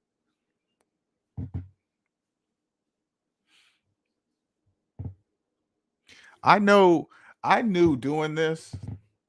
And there I go again. I knew doing this, how rare it is. The majority will never get it. In a in a in a in a way, I kind of like that. I mean, I've been like that all my life. I always went for the hardest things, the things that the majority of people can't do, just or wouldn't do or whatever. I just always did that. And so when I came across this, I knew this was big because I knew a lot of people didn't know it.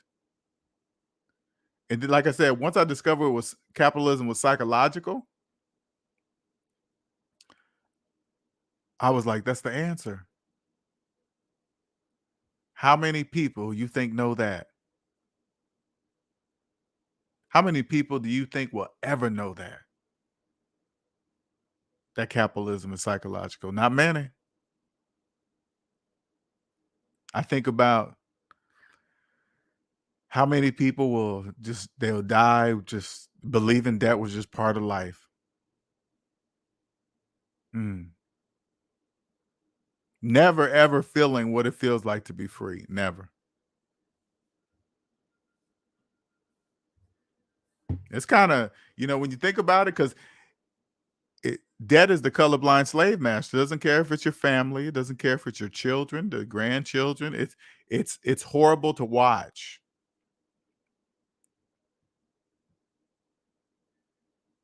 It's horrible to watch.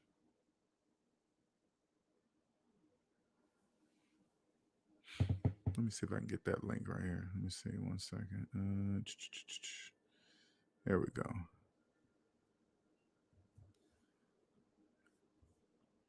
Put that link in there. There we go.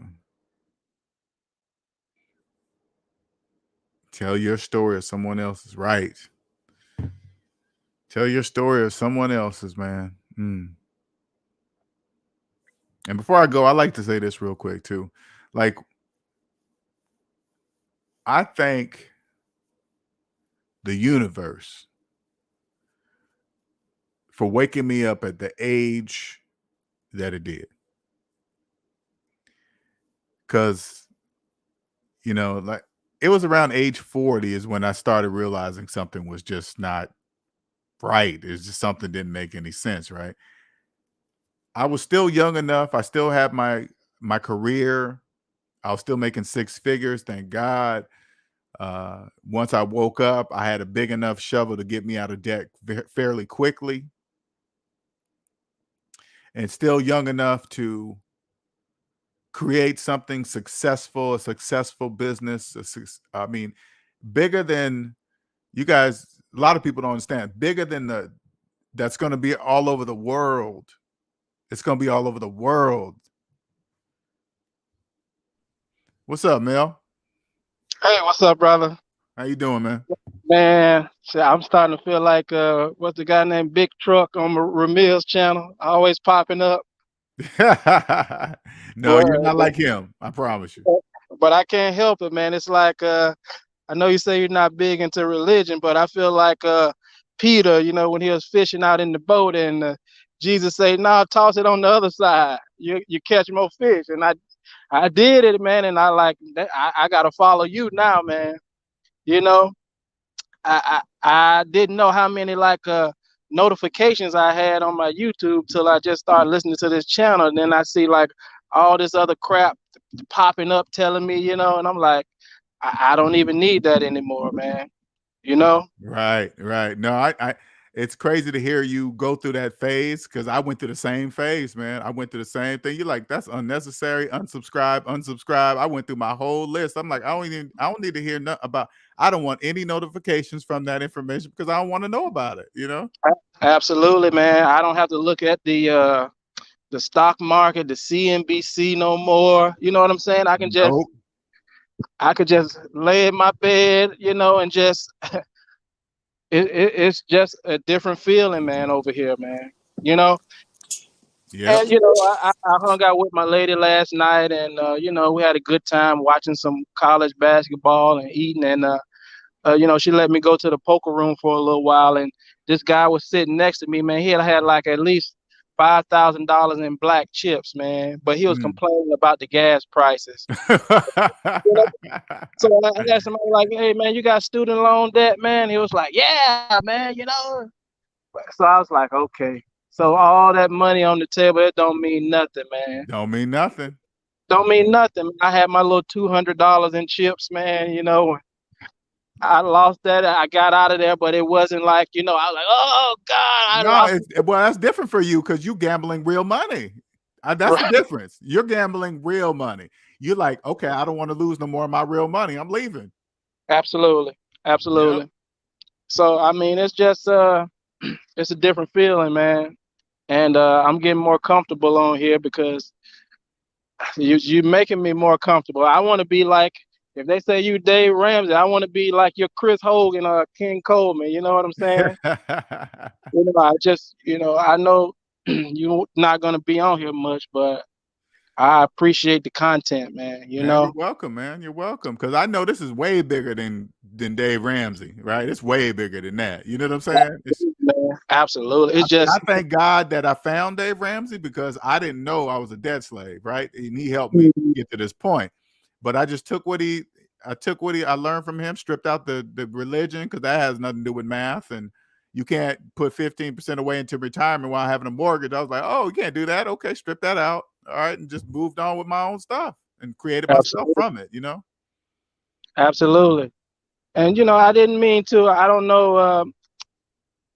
I said a comment in there like how the community would be if like everybody had $1,000 in the house and cars, everything paid off.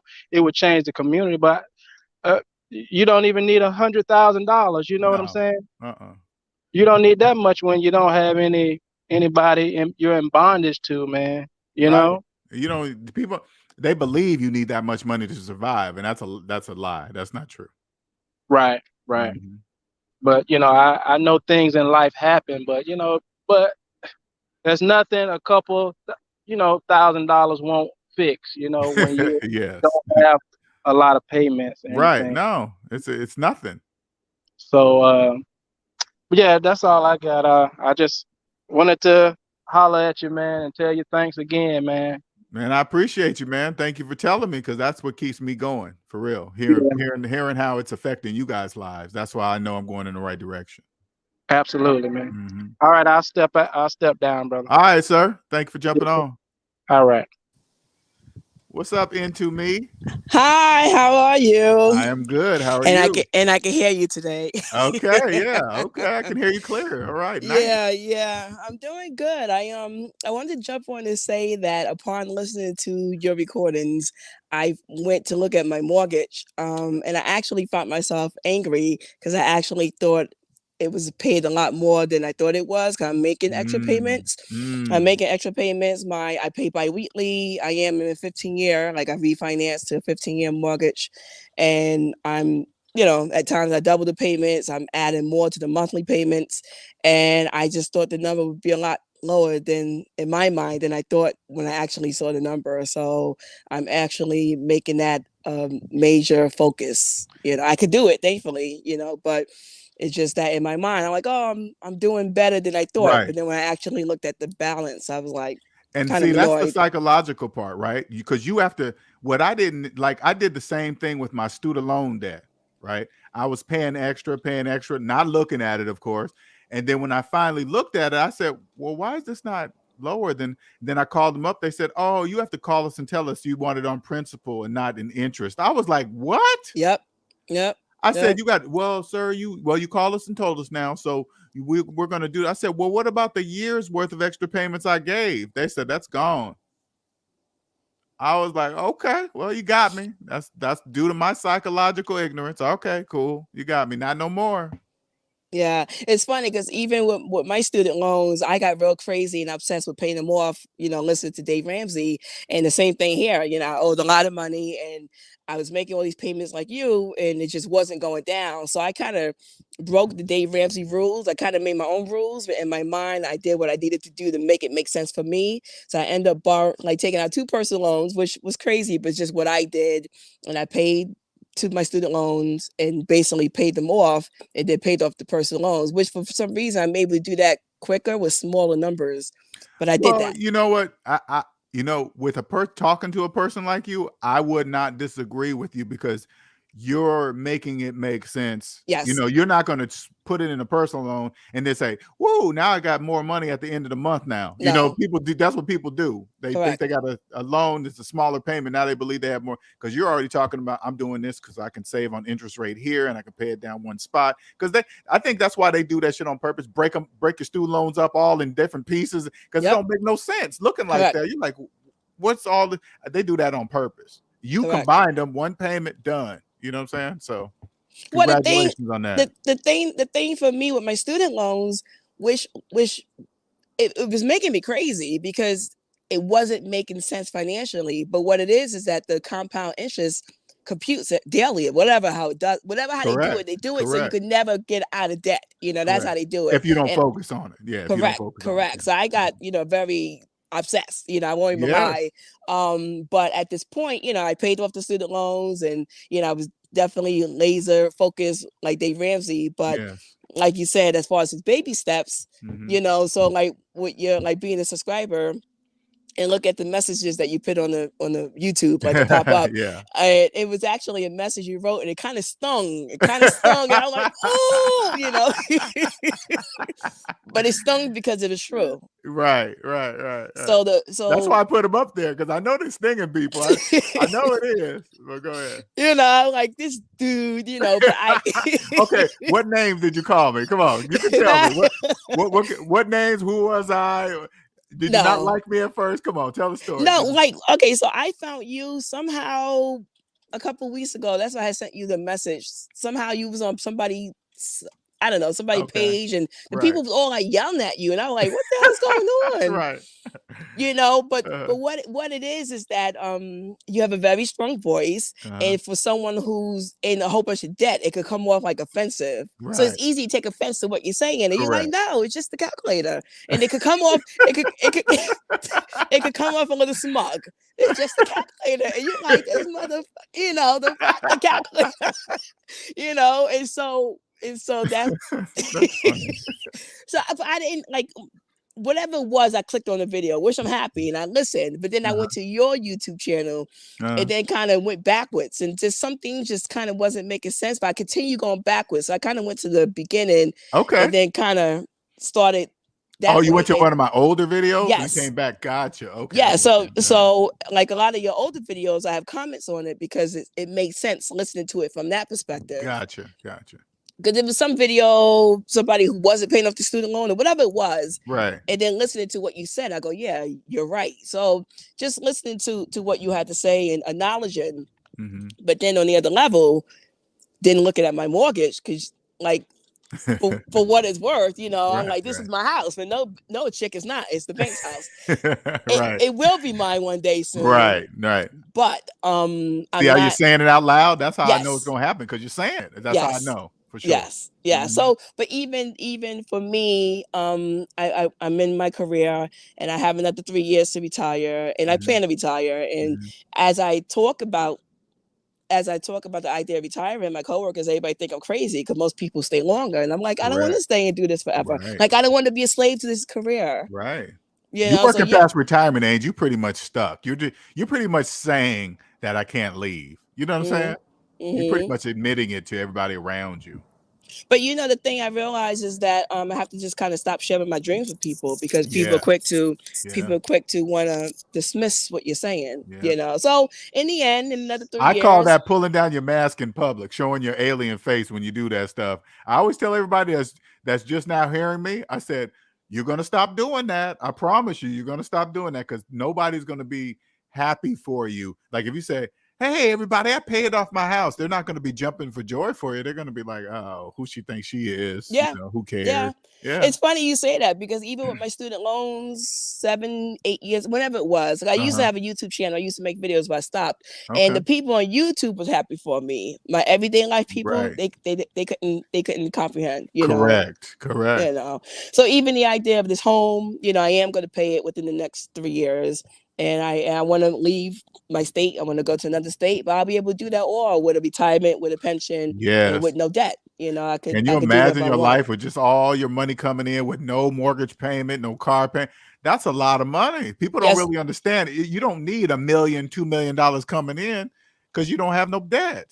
So you good. You know, it's gonna be nice. But like for me, lastly, the major thing in my life is I grew up poor. You know, my family circumstances. My grandmother raised us, and we was on public assistance. So I grew up struggling my whole life. You know, but I knew as an adult I didn't want to stay in that struggle. You know, so where I'm in a career, and my sister's in a career, and my brother's in a career, they stay in debt because they can't. That's all they know. You know, where I fight hard to not be in debt, you know? And so even when I talk with my friends about it, again, they won't think I'm crazy, but it's okay. I'll be crazy out of debt. So, and I'll be crazy out of debt and not stressed out. Yes.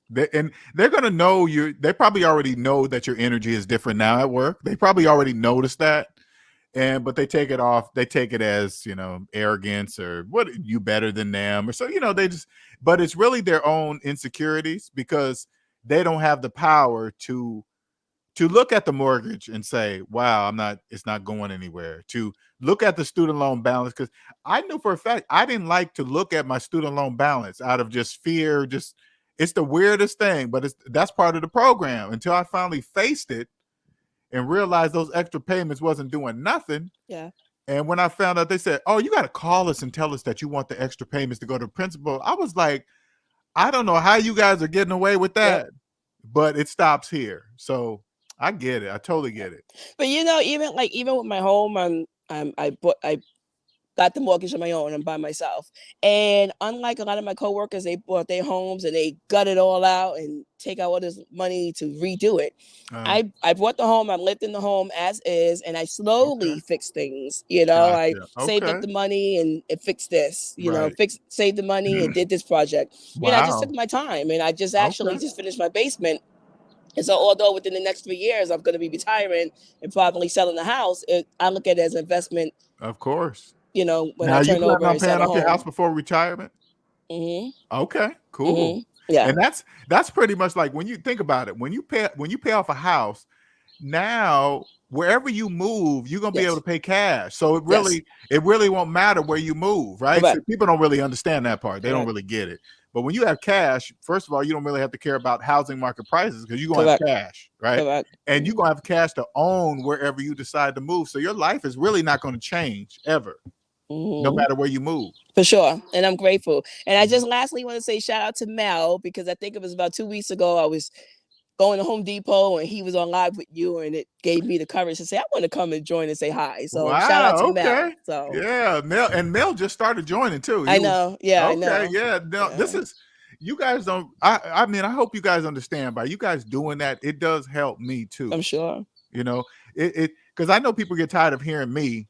I want to let them hear some real stories, how it's happening, because it affects everybody differently, right? Yes. Everybody has their own debt thing or whatever, right? But student loan is very common, car payments, mortgages, that's the all commonalities. And when they see a real person make a decision to say, you know what, I'm going to look at this mortgage, I'm going to do this, I'm going to do X, Y, Z, and then you do it, okay, that's going to encourage somebody else to do it. So thank you for coming up. So I'm gonna say you're gonna make dating really tough if I'm gonna have to start looking at people's credit. You're gonna that's gonna be an automatic. That's gonna be an automatic. I'm telling you, that's gonna be an automatic. You're gonna be like, you're gonna go out on a date, and then you're gonna see him roll up in this nice car. You're gonna be like, damn, is he making car payments? That's what you're gonna say to yourself. And the answer, but yeah. Hey, what do you do? This is a nice car. You can say something like, ooh, I know these car payments be killing you. All you have to hear him say, oh, it's not that bad. That's it. That's all you need to know. He's making car payments. That's it. Oh boy, what else is connected? You got student loan. It's just going to connect, and it's going to connect, and you're going to make that decision yourself. You're not going to date somebody. You're not going to date a person that don't own themselves. You're just not. It's not going to happen. If you no debt and a paid off house, I can't see you accepting somebody else that got car payments, student loan payments, and then they're going to expect you to help them with their debts because you have money. Nah, that's crazy. Nope. Well, thank you for letting me join. You are welcome. Good talking to you. Like I said, keep up the good work. Yeah, and thank you for coming up. You can come up as often as you like. I want you guys to get comfortable with coming up. You know, it helps both of us, really. Well, it's funny. This whole YouTube world have shifted where everything is live. Everybody's live now. Everybody. It wasn't like that before, you know? Well, a lot of people, honestly, what I do, a lot of people don't have your courage to even come up here and talk, because I mean, it's personal. They hear a guy like me, I heard I'm intimidating. I don't know. And I'm just here to share it. I'm just here to free you guys, help you free yourself. Well, I used to I used to make YouTube videos, but I put them more on private. I left the financial videos up. I put them on private because of my career. I work in law enforcement. Oh, okay. And so where my channel was small, and I wanted it to be small because it became like a fun video diary. Right. It kind of became weird because I would run into people who recognized me that I didn't necessarily know if it was from my channel or from my work. So it got weird. Cool. It got weird. No, it wasn't cool. It got weird. And I said, you know what? You got to end this YouTube world. And it was fine. Gotcha. It was fine. But it was fun. I mean, there's great people in the world, all over the world, Right. And people looking to connect every day for different reasons, and YouTube is a great outlet. And you know what's going to happen? This is what's going to happen with you. You're going to end up creating something for yourself. That's what's going to naturally happen. You're going to make something, because you're going to realize true freedom is when you're working for yourself. Yes. And you will have the advantage because of your now financial X-ray vision. Yes. Right. You'll know who to hire, what the right tax person, the right accountant. You're going to know, are you personally debt free? Yeah, you can be my business accountant. Yeah. You debt free tax person? Yeah, you can do my taxes because you understand the rules. And then you're going to naturally create something, and it's going to be successful because you're going to know what to do and what not to do, who to hire and who not to hire to help you do whatever you're going to do with this gift. Yeah, that's what I'm looking. That's where, again, the whole intention to retire. I'm 44. I came on my job at 27. And so the clock is ticking. Like, I made the plan. And what it is I was looking to move from where I'm at. And then I got hired. So then I said, okay, I'll jump in the career. I'll do the 20 years. But after 20 years, I'm out of here. So here, the time is ticking. So I'm excited as I'm getting older. Wow. I'm getting excited as the time is ticking. Yeah. And I know that my time is ending soon in this career. It's been great. I've seen a lot, did a lot, but I'm ready to do something else. You're about to experience something very, very different, because I don't even own a house yet, right? When that right there, because I got a couple people that have owned their houses now, 3 people. 2 people and one's almost there. He'll be That's there awesome. by the end of in August, right? To be debt free and own your house while millions of people just believe they're homeowners, you Yeah. will truly be one, right? And they're not going to know they're not like you. You're like, are you a homeowner? Yeah, I'm a homeowner. I am too. They got a mortgage. And they're not going to really understand that they don't own nothing.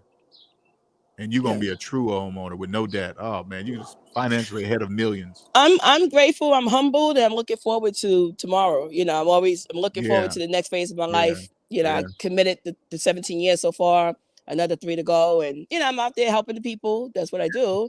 yeah. But I'm ready to be done with that career and just do something different. Perfect So timing. It's perfect timing. for sure, for Yeah, sure. perfect timing. All right, well, listen, have a good weekend. Take All care, right. everybody. Thank Thank you you for very having me much. up.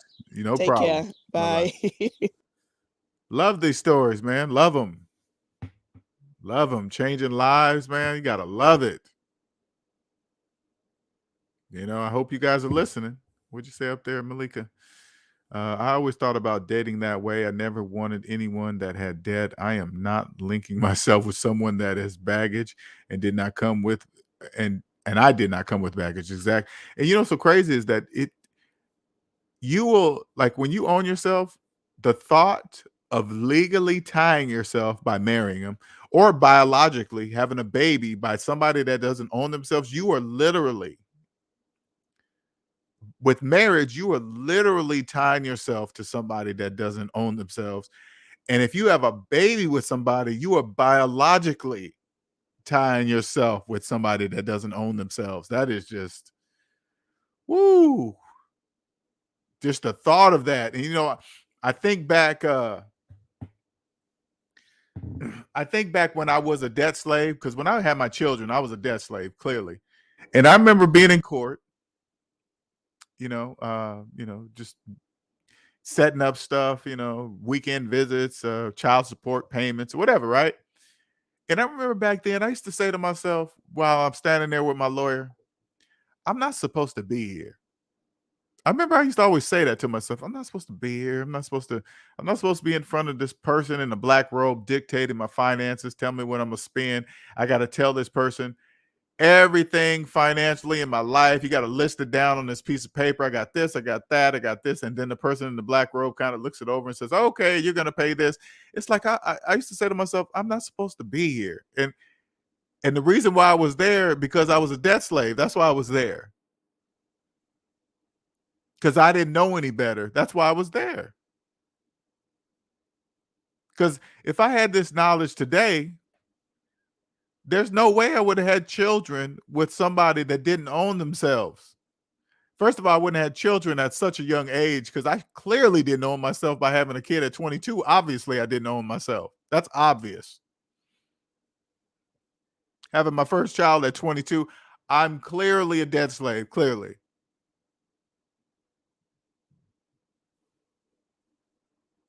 But I didn't know that. None of that would have happened. I wouldn't have been in the court. I wouldn't have been an angry dude because I'm mad. I was back in the day, I was just like the other dudes, angry, just mad. Child support's raping us. The court system's favoring the women and over the men and child support. Hey, man, hey, listen.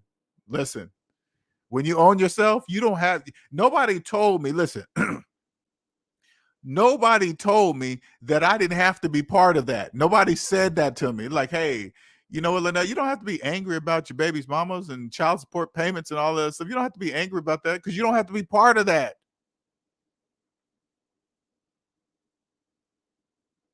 If somebody would have shared this information, hey, by the way, check this out. If you have a child while you're in debt and you're really young, you barely supporting yourself, you know how far in the hole having a child is going to do to you? You're about to not only just not looking at a child as just monetarily, you got to look at the bigger picture. You're bringing in another human being to earth.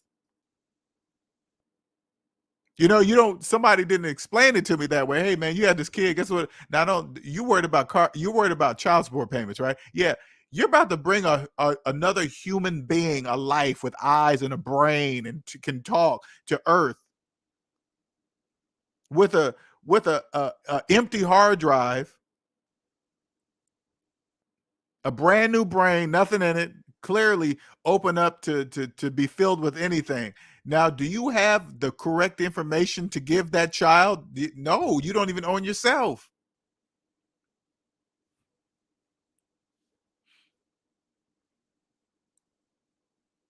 If you don't own yourself, guess what? You're going to feed the child the wrong information, wrong financial information, because you don't own yourself and you don't even know it. Like, let me give you an example. If you have student loan debt, and then you decide to have a child after that, that's a problem. Because you're obviously in debt having a child because you have student loan debt. You can't afford to have a child.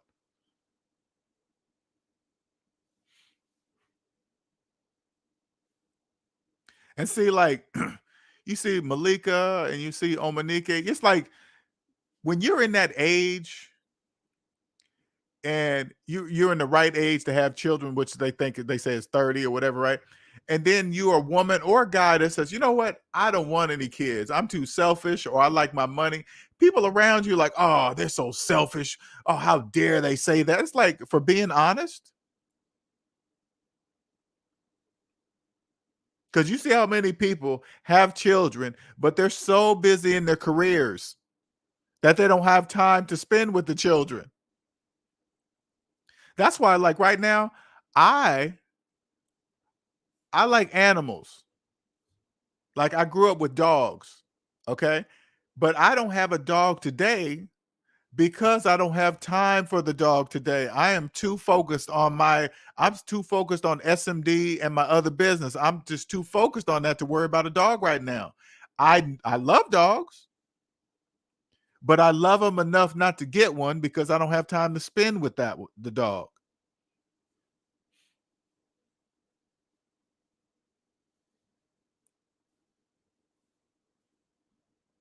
Just be open about it. And ain't nothing wrong with it.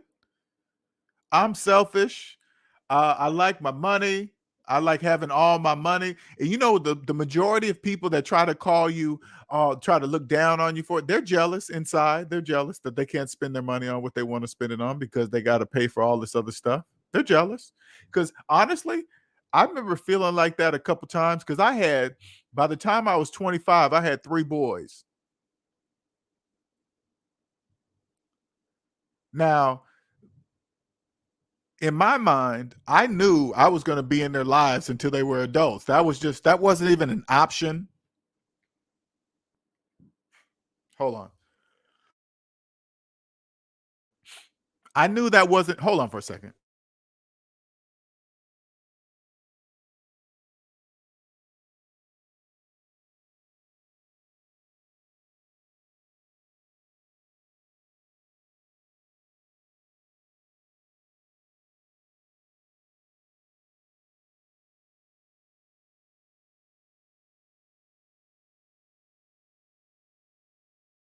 I knew that wasn't an option to not be in their lives. I knew that now I had to be in the same state or the same city, no, the same city, state or city, right? For the next 18 years until they were adults. I knew that was you don't really think about that when you're young and having children, that wait a minute, now I have to if I want to be in my child's life, I have to live in close proximity of the mother. I have to.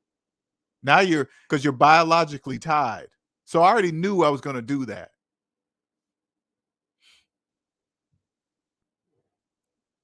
And when I would drive around and, I would see, single couples, no kids, I would be almost jealous a little bit. Because here I am young, I could be doing that. But I made the decision to have kids, so that cannot be my life right now. I just knew that in my mind. That's just, hey, it is what it is. I did it. But deep down inside, I was jealous. I was like, damn, look, man, just driving in a 2-seater. I'm driving in a Suburban or a minivan because I got kids. I got to get to school, got to do this and that, got to blah, blah, blah. While they're just enjoying, two young couple just the same age as me going out to get ice cream or something, not a care in the world. And I was jealous.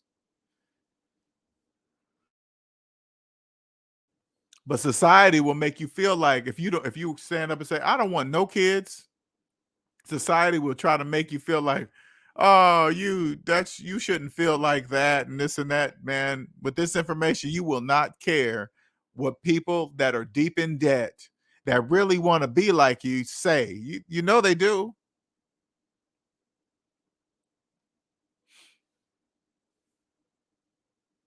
See, that's what I'm talking about. I'm very giving and generous. I just don't want to be responsible for anyone but myself, and that's okay. That's honest, and that is okay. But society will make you feel like they will make you feel like you ain't shit for just being selfish. You ain't responsible for nobody else, especially another human being. Like understood, but I didn't know it this way. I knew once I created other human beings, I knew my life couldn't be selfish anymore. It just can't be that way.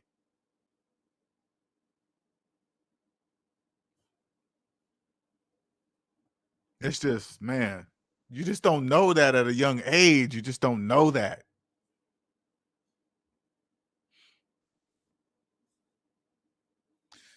What'd you say, Snuggles? Hey guys, how are you all doing? Malika, I see you changed Raining Woman, and you. Oh, okay, talking to them, Andre. Okay, society doesn't bother me anymore. I shame them for having bastard children. People don't mess with me. It's like, it's so crazy now that when I go out, right? Like the other day, me and my woman went out and we saw these young adults with young kids, right? And I'm looking at them. She didn't pay attention. It was me. And so I was looking. I was like, wow, just babies having babies. And I thought to myself, I guess when I was 22 with a baby, I guess I was looking just like that. Young and clueless of what I just did, bringing another human being to earth. It's not a dog, it's not a pet. It's a person with an empty hard drive in their brain, waiting to accept any information given to it, especially from the ones that show it love.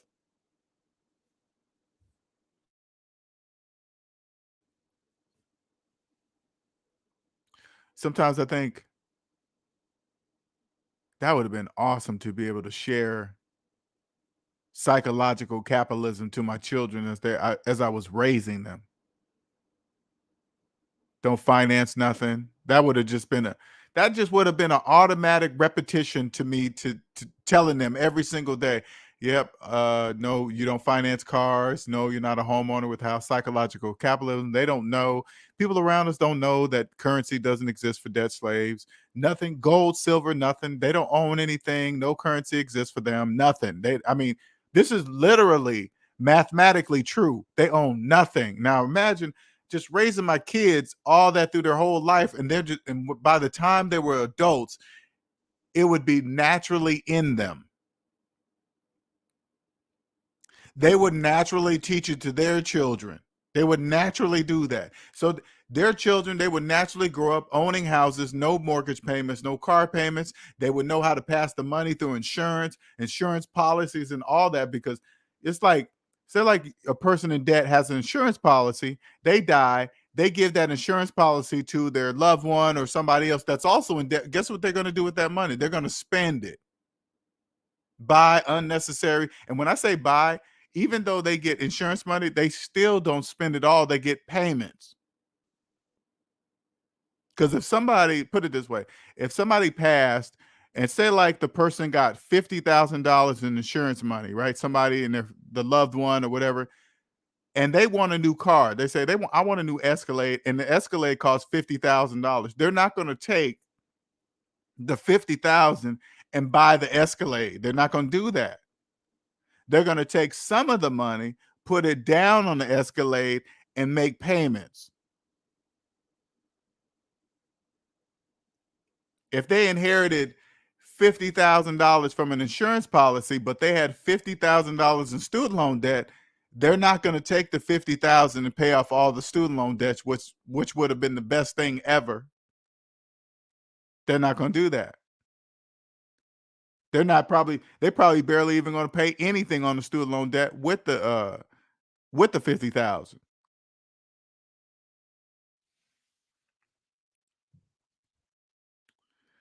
Anyway, I've been on here 2 hours. I'm about to get off. Thank you, everybody, for joining today. Much appreciated. Thank you, Mel. Much appreciated. Into me, you see too. Thank you for jumping up. I'm glad you guys are getting more and more comfortable jumping on the panel and talking and sharing your experiences, because it's very important for other people to hear it.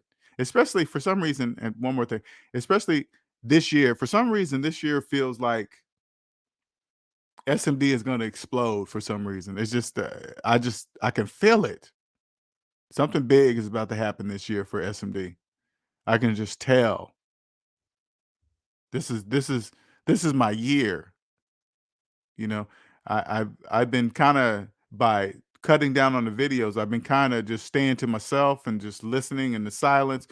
And it's just letting go of society. It's really, society as you know it is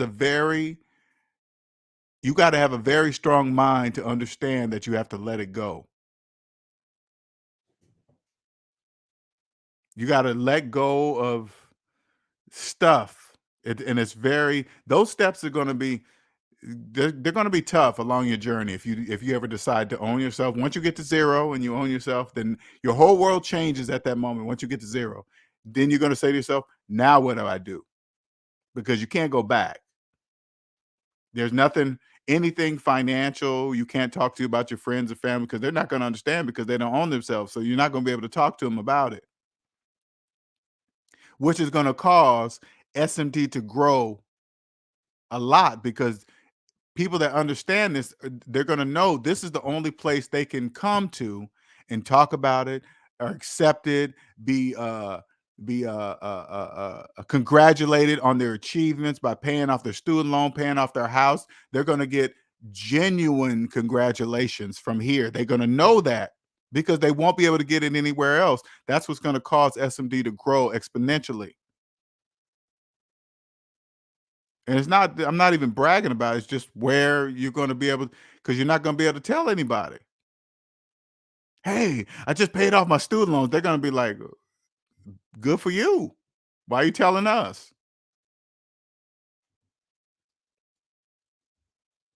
I'm glad you guys are here too. And I'm excited for each and every one of you to see what you guys are going to do with this gift of knowing that capitalism is psychological. I'm excited to see what you guys are going to do. I really am. What are you guys going to create? What kind of business are you going to create? What kind of, how many people are you going to be able to help with whatever you do? How many people are going to help? Because as soon as you hear somebody say, you've changed my life, okay, just make sure you listen for that, because not everybody hears that. When a person says, you changed my life, you're on the right path right there. Just to even hear one of those out of your whole entire life, to hear one person say, you've changed my life. Now, I hear that a lot now. I hear it a lot. But to even hear one, you've made a difference, or you made a change, or you're on the right path or something. But it's up to you to pick it up, because I ain't gonna lie, the first time I heard that, somebody said, hey, LJ, man, you changed my life. It kind of took me for a surprise. Took a surprise for a minute. I was like, what? I did what? Oh man, you said this one time, man, and it just totally changed my life. And I was like, wow. I did not expect that. So I didn't really understand what that meant. But now I do. Because people don't accidentally tell another person, hey man, you changed my life. That never accidentally happens, ever. All right, you guys have a good weekend. I might be on Sunday. I don't know. I might. I'm going to think about it. Anyway, you guys have a wonderful weekend. Thanks, Andre, for jumping up as always. Oh, Malika. E-Man. Thank you, everybody. You guys catching the stream later? SavingsMinusDebt is my Cash App. SavingsMinusDebt@gmail is my email if you want to schedule a consultation with me. Until next time. All right, later.